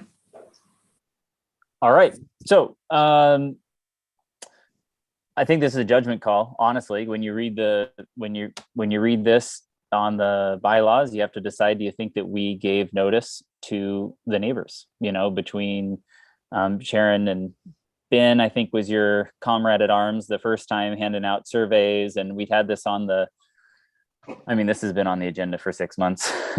So I think we just have to decide if this was personally, you have to decide if this was something that met that standard or not. And then we need to make a decision. So I can take a motion, I cannot, we can move on. And Meryl, you can decide how you want to respond. The door is now open for someone to walk through it if we'd like to. Sharon, see your hand. Let's clean it up. Let's clean it up. And I have a question as to whether the actual board meeting in early August was noticed timely. So for that, I'm glad to just redo it. Let's just redo the issue. If you want to go to the land use meeting, and we can all then review that draft. I had no idea it was going to go to PBOT right now, and that they're already redrafting something. It sounds like maybe going to the land use committee is moot at this point. But I thought we were going to have a chance to talk with the neighbors, notify the neighbors of that potential change, since they did not vote on that per the survey we did. But let's get something for them to look at. And so at the next meeting, they will have something to chime in on and get it noticed adequately in a timely manner. Clean it up. So then we don't have any problems. Okay, Andrew? Yeah, so it sounds like, we can go ahead and rescind the vote because it is moot. And when we get the new information from PBOT about the new concrete planner plan, we could go to those neighbors, as Sharon says, get their sense of, what we want to say about that new plan.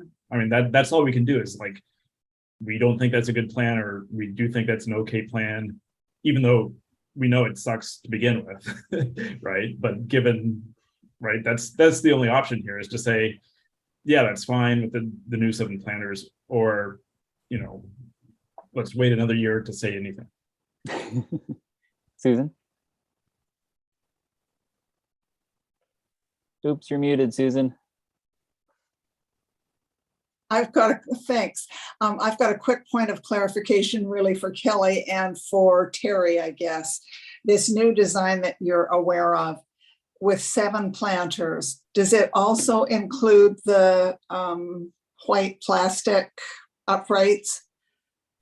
I don't know, because it's waiting approval. We haven't seen the PBOT plan. Now, I sent a recommendation, but we haven't seen what PBOT is actually doing. And Scott did say it's a variation of what I sent them. It's similar, but not the same, at least in the email I got from Scott. And it may have been the same one you got, Kelly. So the layer of the 13 planters has no candlesticks. So my assumption is that the 7 planter layout also does not have any candlesticks. Okay, thank you. All right. Again, is there a motion? Is there not?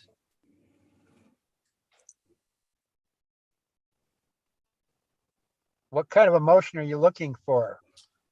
I'm looking for a motion. So as it goes currently, what we passed last month, I'm operating on the assumption is the recommendation. We are going to go back to land use and transportation at the next meeting.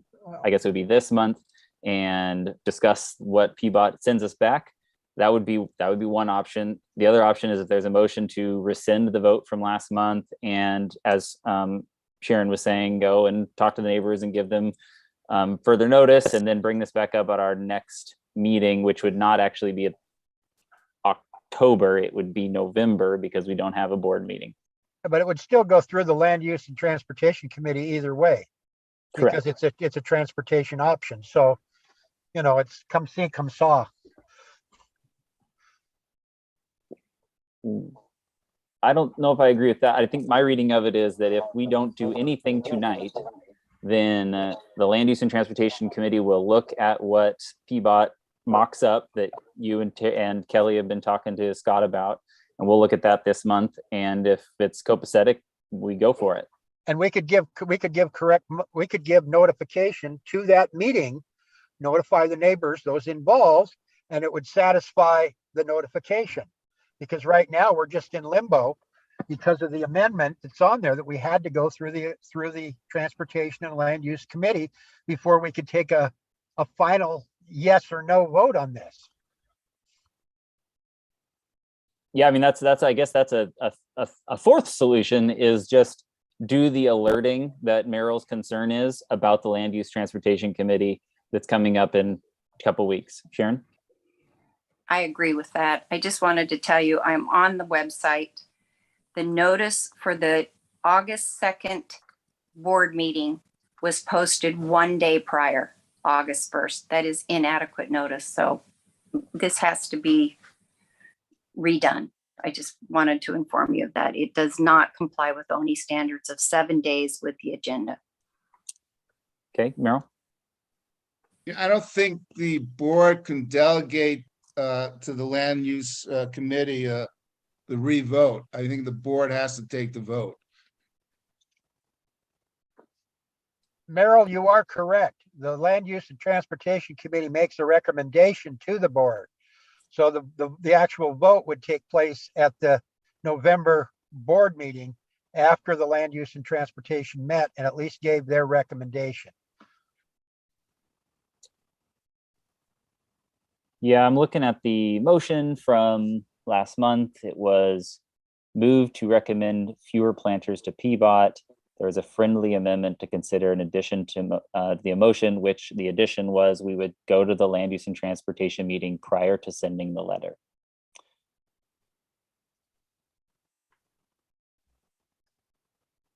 So I read that as we really didn't vote on yes or no at this point. We voted on more discussion before the board took a final vote. That's the way I read it.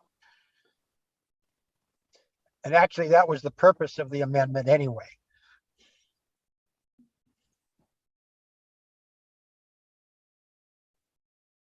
I'm looking at all of you all for where you'd like to go with this, my friends.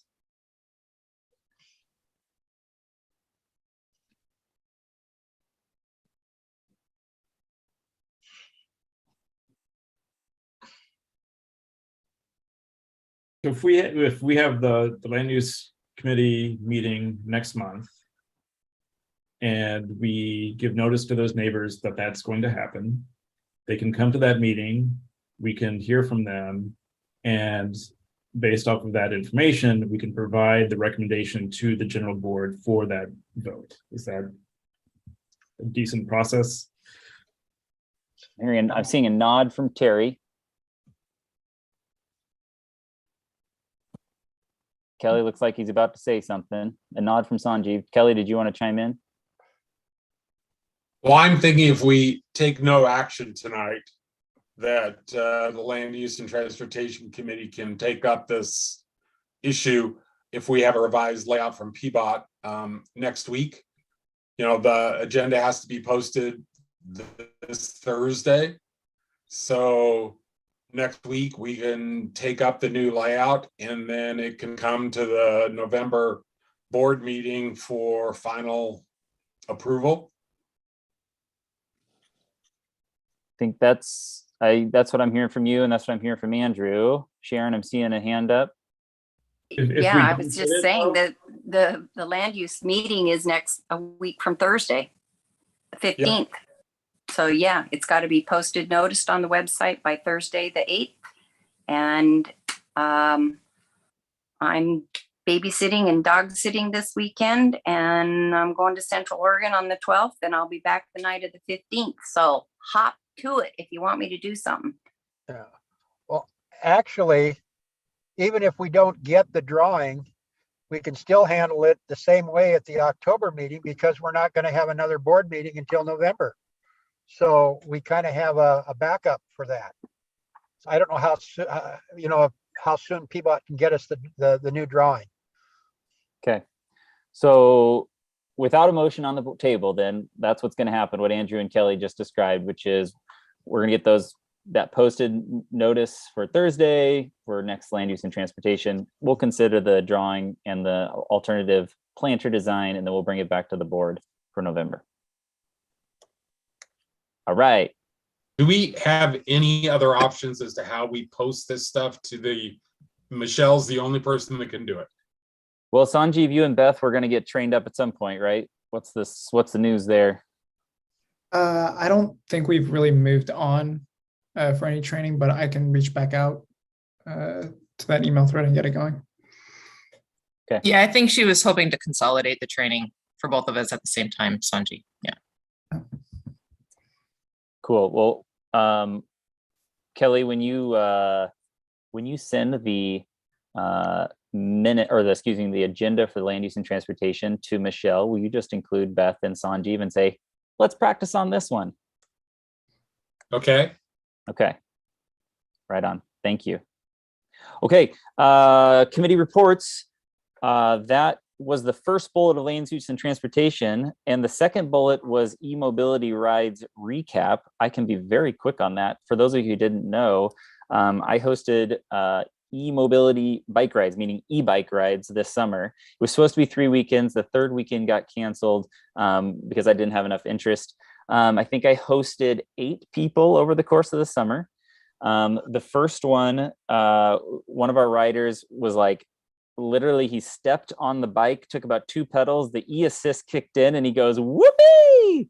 And so we were riding those Nike Town bikes that you see like parked around town, and we got a Nike Town that gave us some free rides for the day, and it was a huge success. It was a lot of fun. The second ride, we all met up there at Sandino's Coffee, and I'm not kidding you, the bikes were scattered about the road. There was a crash that had gone plowing through them not like 45 minutes before we got there. And so that was obviously unnerving to be saying, all right, folks, we're going to jump on these bikes and ride around the neighborhood. You're pretty vulnerable out there. Sharon, you pulled up right as we were getting ready to get started, but we kind of gathered our wits and we went on a ride. There, I think, were 4 of us that morning, and a lot of fun. Got to know some people that I hadn't met before, and maybe we'll do them next summer. We'll see. positive way for kind of like, we've been talking about how do you make the neighborhood association valuable. It seemed like a really easy, low hanging fruit way to make the neighborhood association valuable, meet people, create some community. So that was a lot of positivity there. Kelly, do you want to add to the land use and transportation beyond that? Muted. We need to talk about the concrete planters bollards at Sacramento and 64th and Brazil. Okay. Do you have an update on that? There's more information about that. All right, So, update us. So I essentially led some of the neighbors to believe that PBOT had agreed to place the signs that are currently mounted in the bollards, that PBOT had agreed to put those off to the side. And I was wrong about that. PBOT had agreed to put the signs off to the side for the 62nd in Sacramento. But I looked back and did some research, and Scott essentially told Tamara in April that the design was too far along for the bollards at 64th for those signs to be placed by the curbside. I offered to pay for the signs to be moved. I offered to have them, or suggested that they relocate these bollards with the signs to another project. I tried everything I could think of to convince Scott that the signs didn't belong there and should be put off to the side.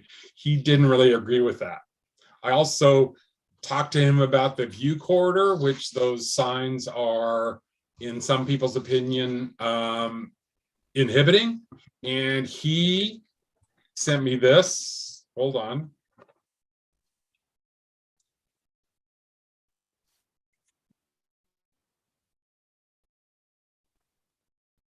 He said he conducted a site visit at 64th and Brazil to see how the Slow Streets installation on Sacramento looked.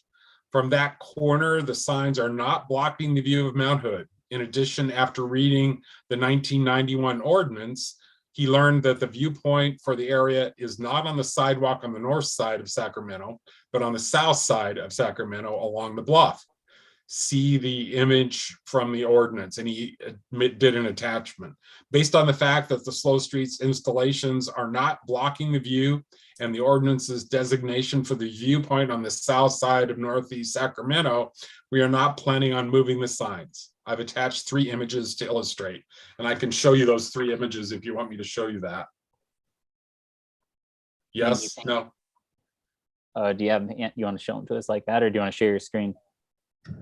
I want to share my screen. So can you, Richard, say allow multiple screen sharing?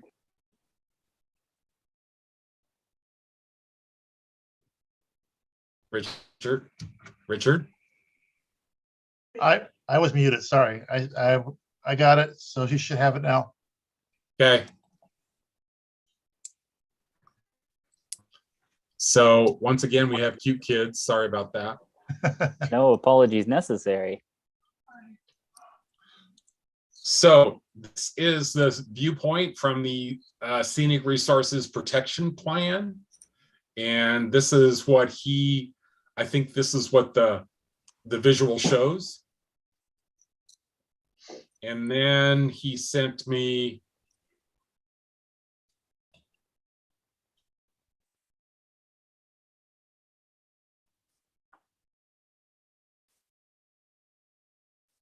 hold on now. How do I get out of this? The X in the upper right-hand corner.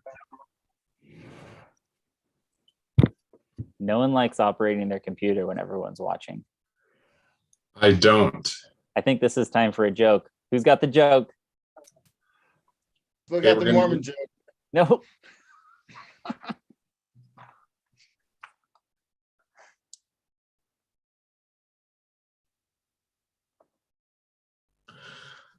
So this is one of the viewpoints he sent me. It's beautiful. And this is the other one.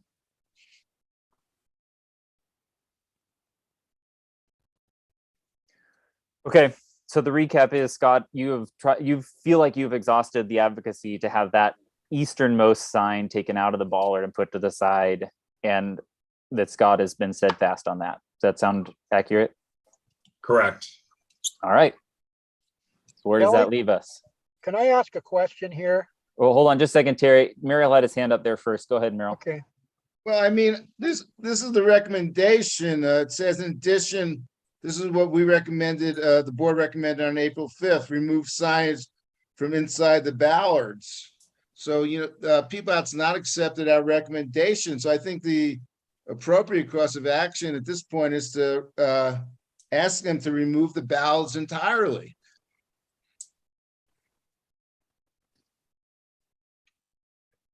Okay, thank you for sharing. Terry? Yeah, question to Kelly or anybody else that might be able to answer this. If the view corridor is only on the south side of Sacramento Street, then how come the people on the north side of Sacramento Street are paying extra taxes as a view corridor, extra property taxes? Sharon? For one thing, the map that he emailed to Kelly, it is not showing, if you blow that map up, it doesn't have X marks the spot on the south side of Sacramento. It does not have that. In fact, to me, it looks like it's right at the tip of that triangular shaped lot, kind of where those pictures were taken. One of them, the view of Mount Hood is obstructed now by vegetation. There is a very narrow corridor, even narrower because of vegetation encroachment, which the people can ask to have pruned because of it. And it says it in that document, they can ask to have the shrubbery or the trees pruned to maintain the view. So I don't buy that Mr. Cohen has the exact X marks the spot as to where the view corridor is, and everybody has to stand on the south side of Sacramento in order to see the view. That is not correct. And the view tax, they do pay a view tax. It is not on their property tax statement, but I did call the Department of Taxation, and they told me that when they assess properties, if they have a view, indeed that is taken into consideration, and they are assessed a higher property tax valuation as a result of their view. So thank you for sharing that. And so I think we have determined, well, Kelly has determined that Scott has made his decision. So as that is done. I think we've pursued that a whole bunch. We need to decide as a group if we're going to take a different course of action, if we're going to defer to the neighbors if they want to take further action, kind of as a coalition of neighbors that are affected. But I don't think we can debate the merits of his decision because he has made that decision. So we have to decide if we're doing something else.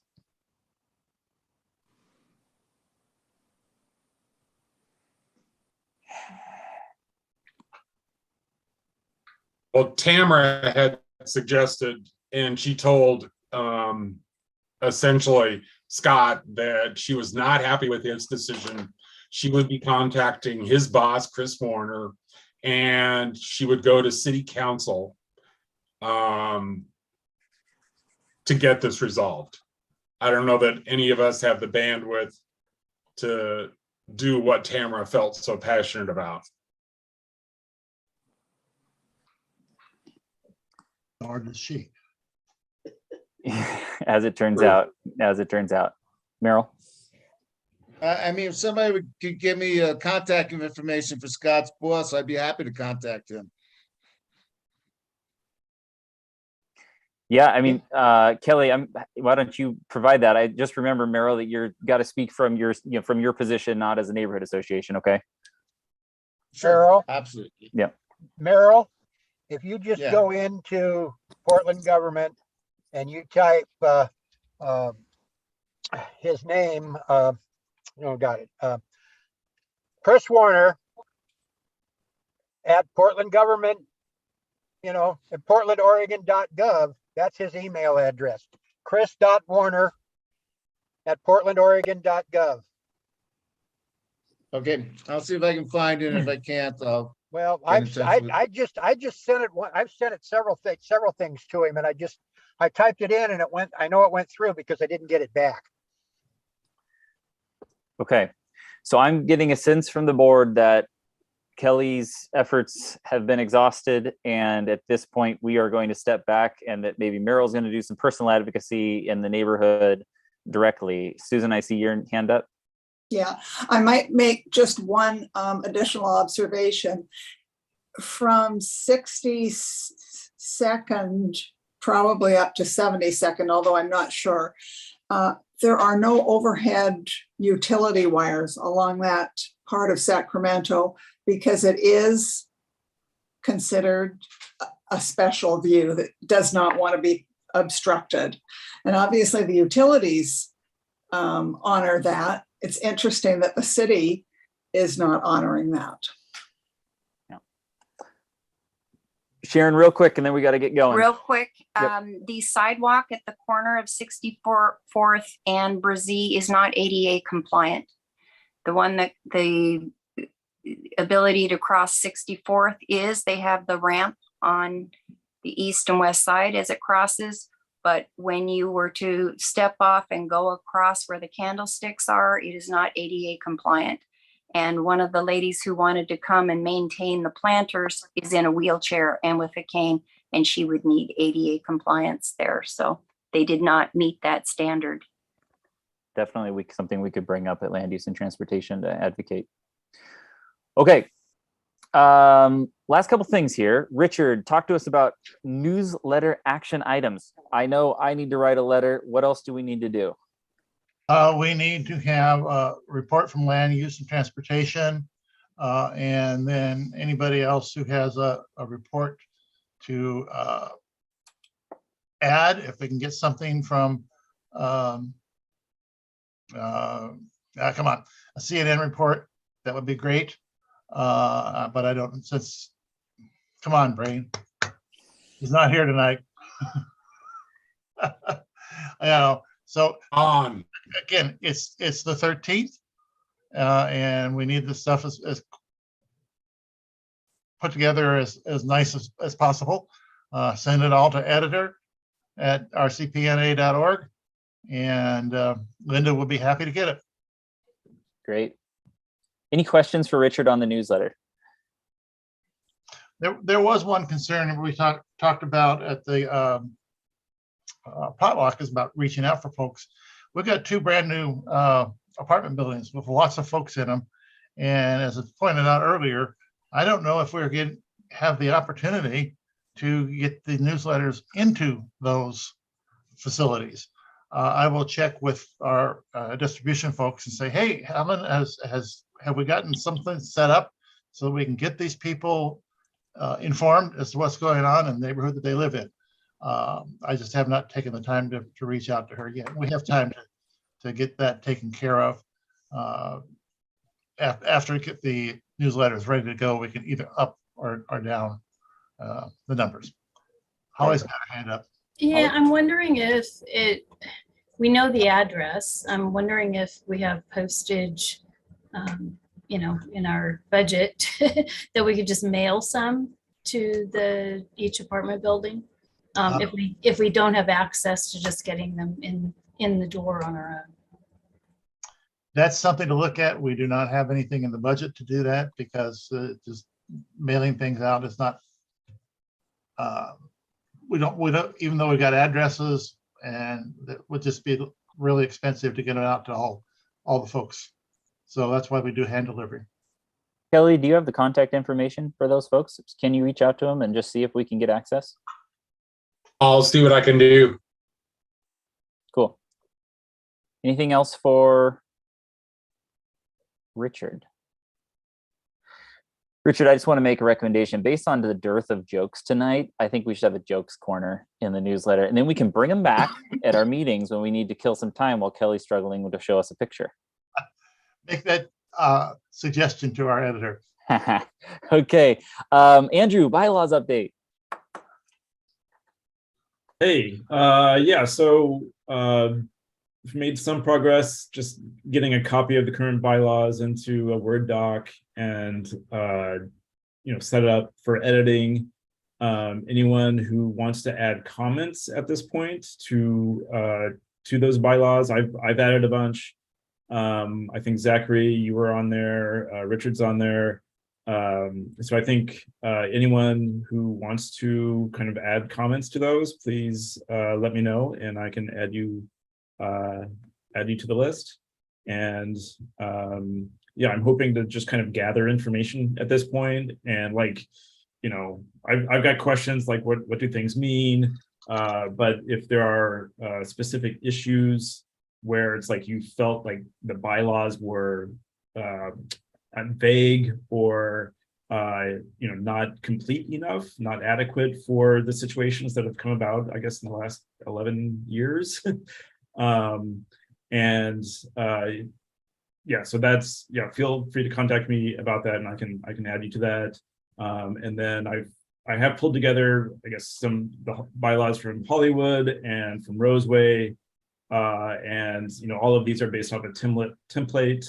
So there's not a ton that's different, I don't think. At this point, I still need to kind of go through with a fine-tooth comb. But I think they're meant to be kind of generally vague, that everyone can adapt them to any kind of circumstance. But if they failed in some circumstances, please let me know, or please let me know if you want to be added to the reviewers. Awesome. Thank you, Andrew. Any questions for Andrew?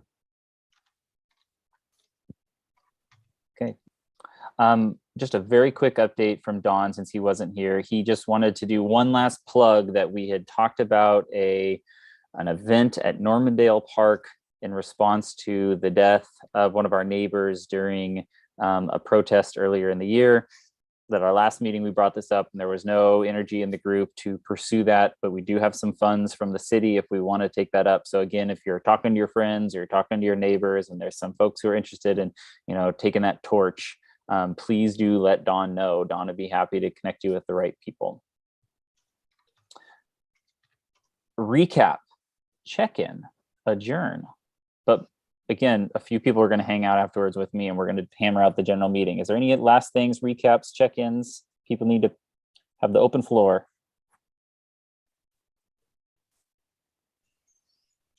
Just thank all of you for being here. This is nice to see everybody.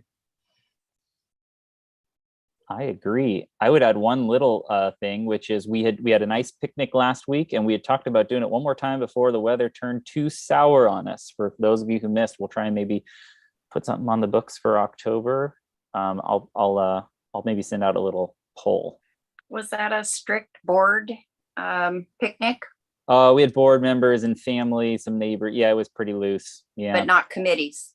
no. You didn't invite committees. We didn't, and actually we messed up. We did it on the same time as the communications committee, which was a total boneheaded move. So maybe that would be a nice addition, right, Sharon? We could do open it up, do a big one. Well, I think you could. That might be an option. Cool. All right. I will entertain a motion to adjourn if someone would like to do that. But please, those of you who want to stick around for a couple minutes to talk nuts and bolts of the general meeting next month, please do stick on. Any motions? So moved to adjourn. I second it. All in favor?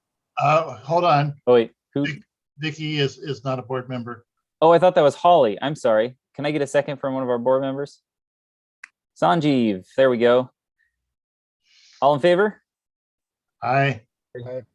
Any opposed? Any abstentions? All right. Y'all have a great night. Sleep well. Thanks so much for being here. And those of you who want to stick around, just stick around for a few minutes with me. I will continue to let it run live on YouTube. Right on. Thank you. All right, thank you. I'll end the notes. All right. Thanks, Andrew. See you later. Zachary, I'm running out of battery on Uh-oh. my computer. Okay. If you disappear, we know what happened. Well, yeah, but I also need to close my email and do a bunch of other stuff. I Oh, hate okay. to leave it open overnight. But the only thing I was going to say about the meeting tonight, or about the general membership meeting, is you need to find a timekeeper for the speakers. Thank you. So Perfect. other than that, I don't really have any contributions, and I'm gonna bug out. Thanks, buddy. Have a good night. Okay, thank you. See ya. I've got that covered. Oh, perfect. Richard, timekeeper, you've got it on my notes. In the past, we've had an MC. In the past, we've had that does the welcoming and kind of is the master of ceremonies, right? Right. And then we've done some sort of cookies and punch or something, finger foods. It could be veggies and dip or whatever. What are you all thinking? Marina, Sanjeev, like new juice, new ideas. What do you think? What should this look like? I have a question. Yeah. Is this the meeting on the 25th of October? Yes. I'm out of town. I've got a work trip. No. I know. I just realized that. I can still do the suggestion box. Okay. Shoot. That's a bummer.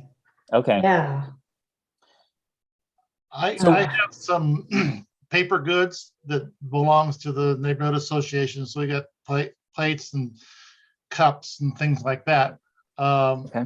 With a responsibility of putting up the banners onto the railings, I don't want to be into a position to be running around getting food just before the meeting. I will be at the site a good half hour beforehand, putting things up, and then we're also going to have to do setup this time. So I don't want to volunteer to do that. Sorry. All good. Well, that means you and me, Sanjeev. Which one of us is going to get the delicious cookies?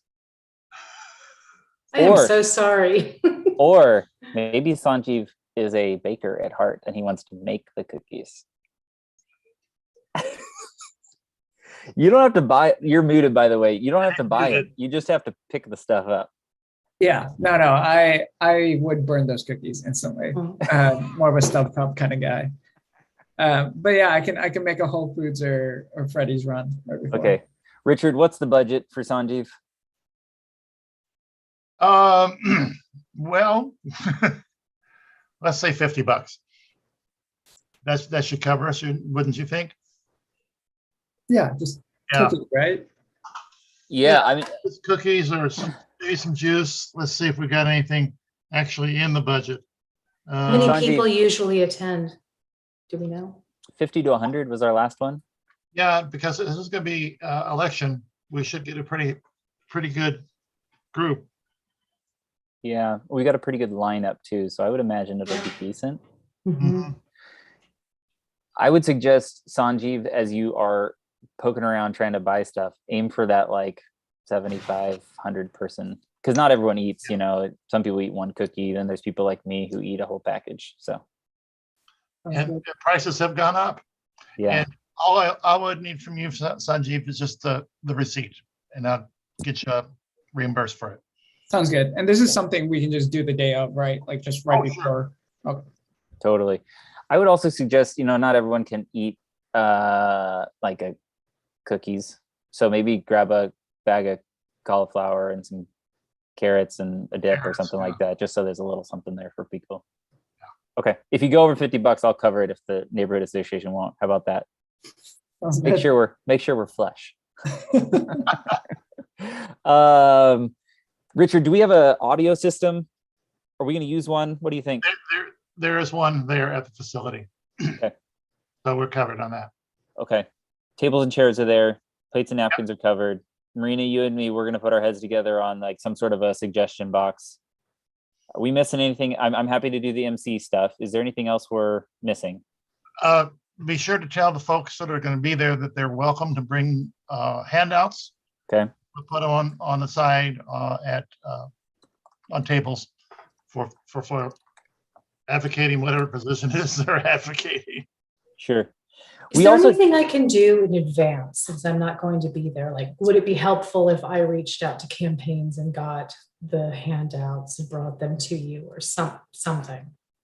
Would you be willing to reach out to the governor's campaigns and see if they want to send literature? Because I've got contact already with our speaker group. So Sure. It would make sense to come from me in the next contact. But if you reach out to the two governorships, that'd be great. And they're welcome to come and even shake people's hands if they want. Unless you get like, Tina or Drazen to be like, no, I want to come. I think we'll just stick with documents. But if honestly, if the governor's campaigns are like, no, we'd like to come, then heck yeah, they can come. We'll make time.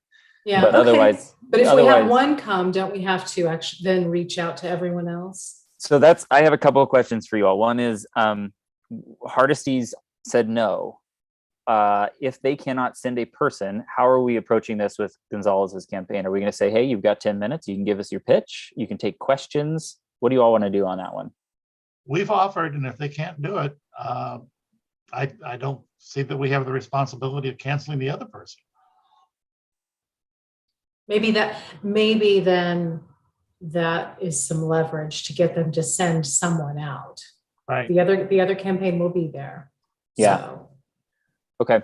So I'm going to reach out to Hardesty's about a surrogate and just see if that would be possible. Okay. What do you think for format, folks? I mean, in the past, we just literally like have one of the candidates go, they take a couple of questions, they sit down, the next person goes, they do their pitch, and then they sit down. There's no like back and forth and debate. I'm open to suggestions on how we want the format to look, how long people have to speak. Are we going to let them do an opening statement? Are we just going to go to questions? What do y'all think? So in the past, they have had an opportunity to do open statements. We've also tried to get questions from the board and rank a couple of those as seed questions, and then ask them to have time when they're finished with their presentation to take some questions and take questions from the floor. It's going to be dependent upon how many folks we actually have that are expected, how we can split that time up. We have done committee reports and things like that. I don't really think that we need to leave time for that at this general meeting, but if we do have the time, then maybe we can do that. I don't know.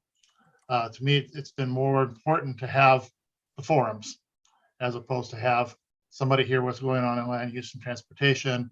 And with this, we're going to want to make out a plea, I guess, to have somebody step up and become our chair. So just have to fit it all in there. And I've got a little sign that says you got 1 minute left.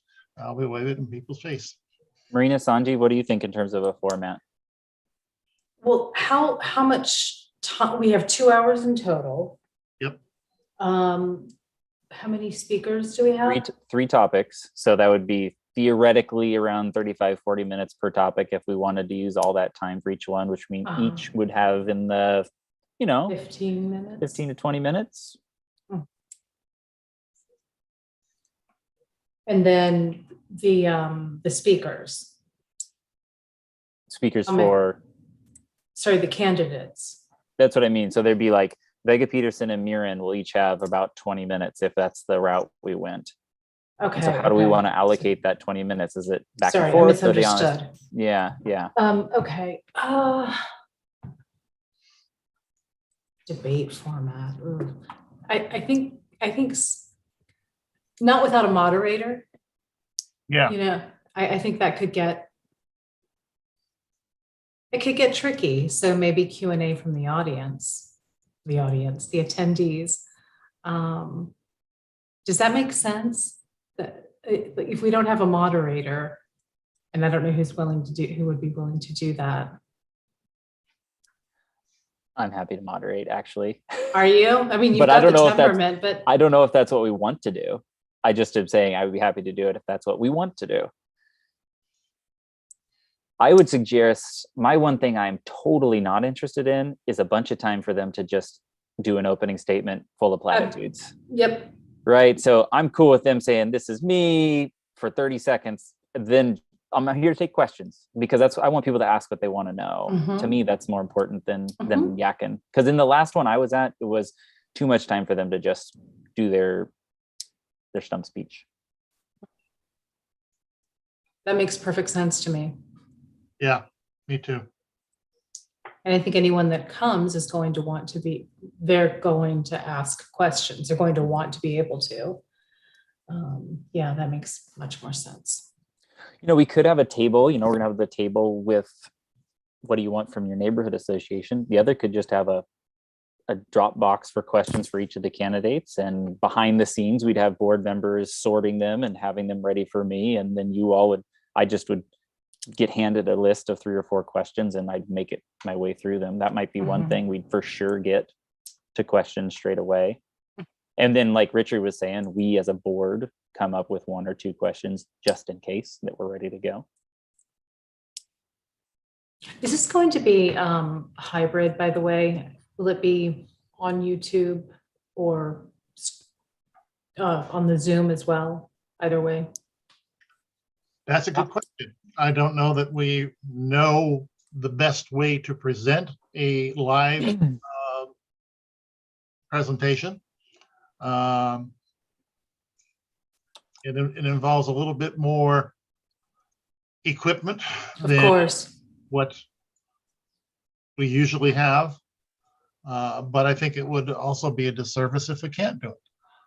So we need to have somebody that can say, okay, this is what we'll do, because usually you would need to have at least a couple of laptops so that one for transmitting and one for seeing for the person who is presenting to see what's going out. At least that's my understanding of how a real hybrid situation would work. Okay. Ben, who is one of our Land Use and Transportation Committee members, has some experience with that. I think he said with his church. So why don't I send Ben a note that just says, hey man, would you take the lead on setting up the laptop and a camera and all that piece? And if he says, got it, then we've got it covered. If he says no, then we're a little bit back to the drawing board. I can reach out to CNN one more time. I've asked them like 3 times and haven't heard back, but we can check. Good. Okay. And Richard, they have internet, I'm assuming, there? Oh, yes. Okay, just checking. Oh, yes. Okay. So Marina or Sanjeev, would you take the lead on reaching out to our board and saying, hey, we need to generate some questions? And then that'll like start percolating some questions that we at least have as a base level. And it sounds like our format is going to be very brief, like 1 minute opening statement, and then I'll feed them questions as we go. And Richard, you'll hold them on the time. Does that sound right? Sounds good. Okay. And we've got enough lead time now to do this. Usually in the past, it's been like, oh my gosh, we got this meeting coming up in 2 weeks. How are we going to generate these questions? And generating the questions and getting feedback from the board has not been a rapid turnaround in the past. For sure. I think I'm going to put in my chair letter in the newsletter, we have this cool thing coming up at the general meeting. If you have questions you want to ask these candidates, email me. Yeah. I mean, talk about a service. That's a service. Come hear your question and get asked. So I'll put that in that as well. And Linda would love to hear, who is coming or who you anticipate coming, because that's the main purpose of the newsletter, is to get out the information about the gym. Okay. So I need to let Linda know then our lineup is what you're saying? Yeah. Okay.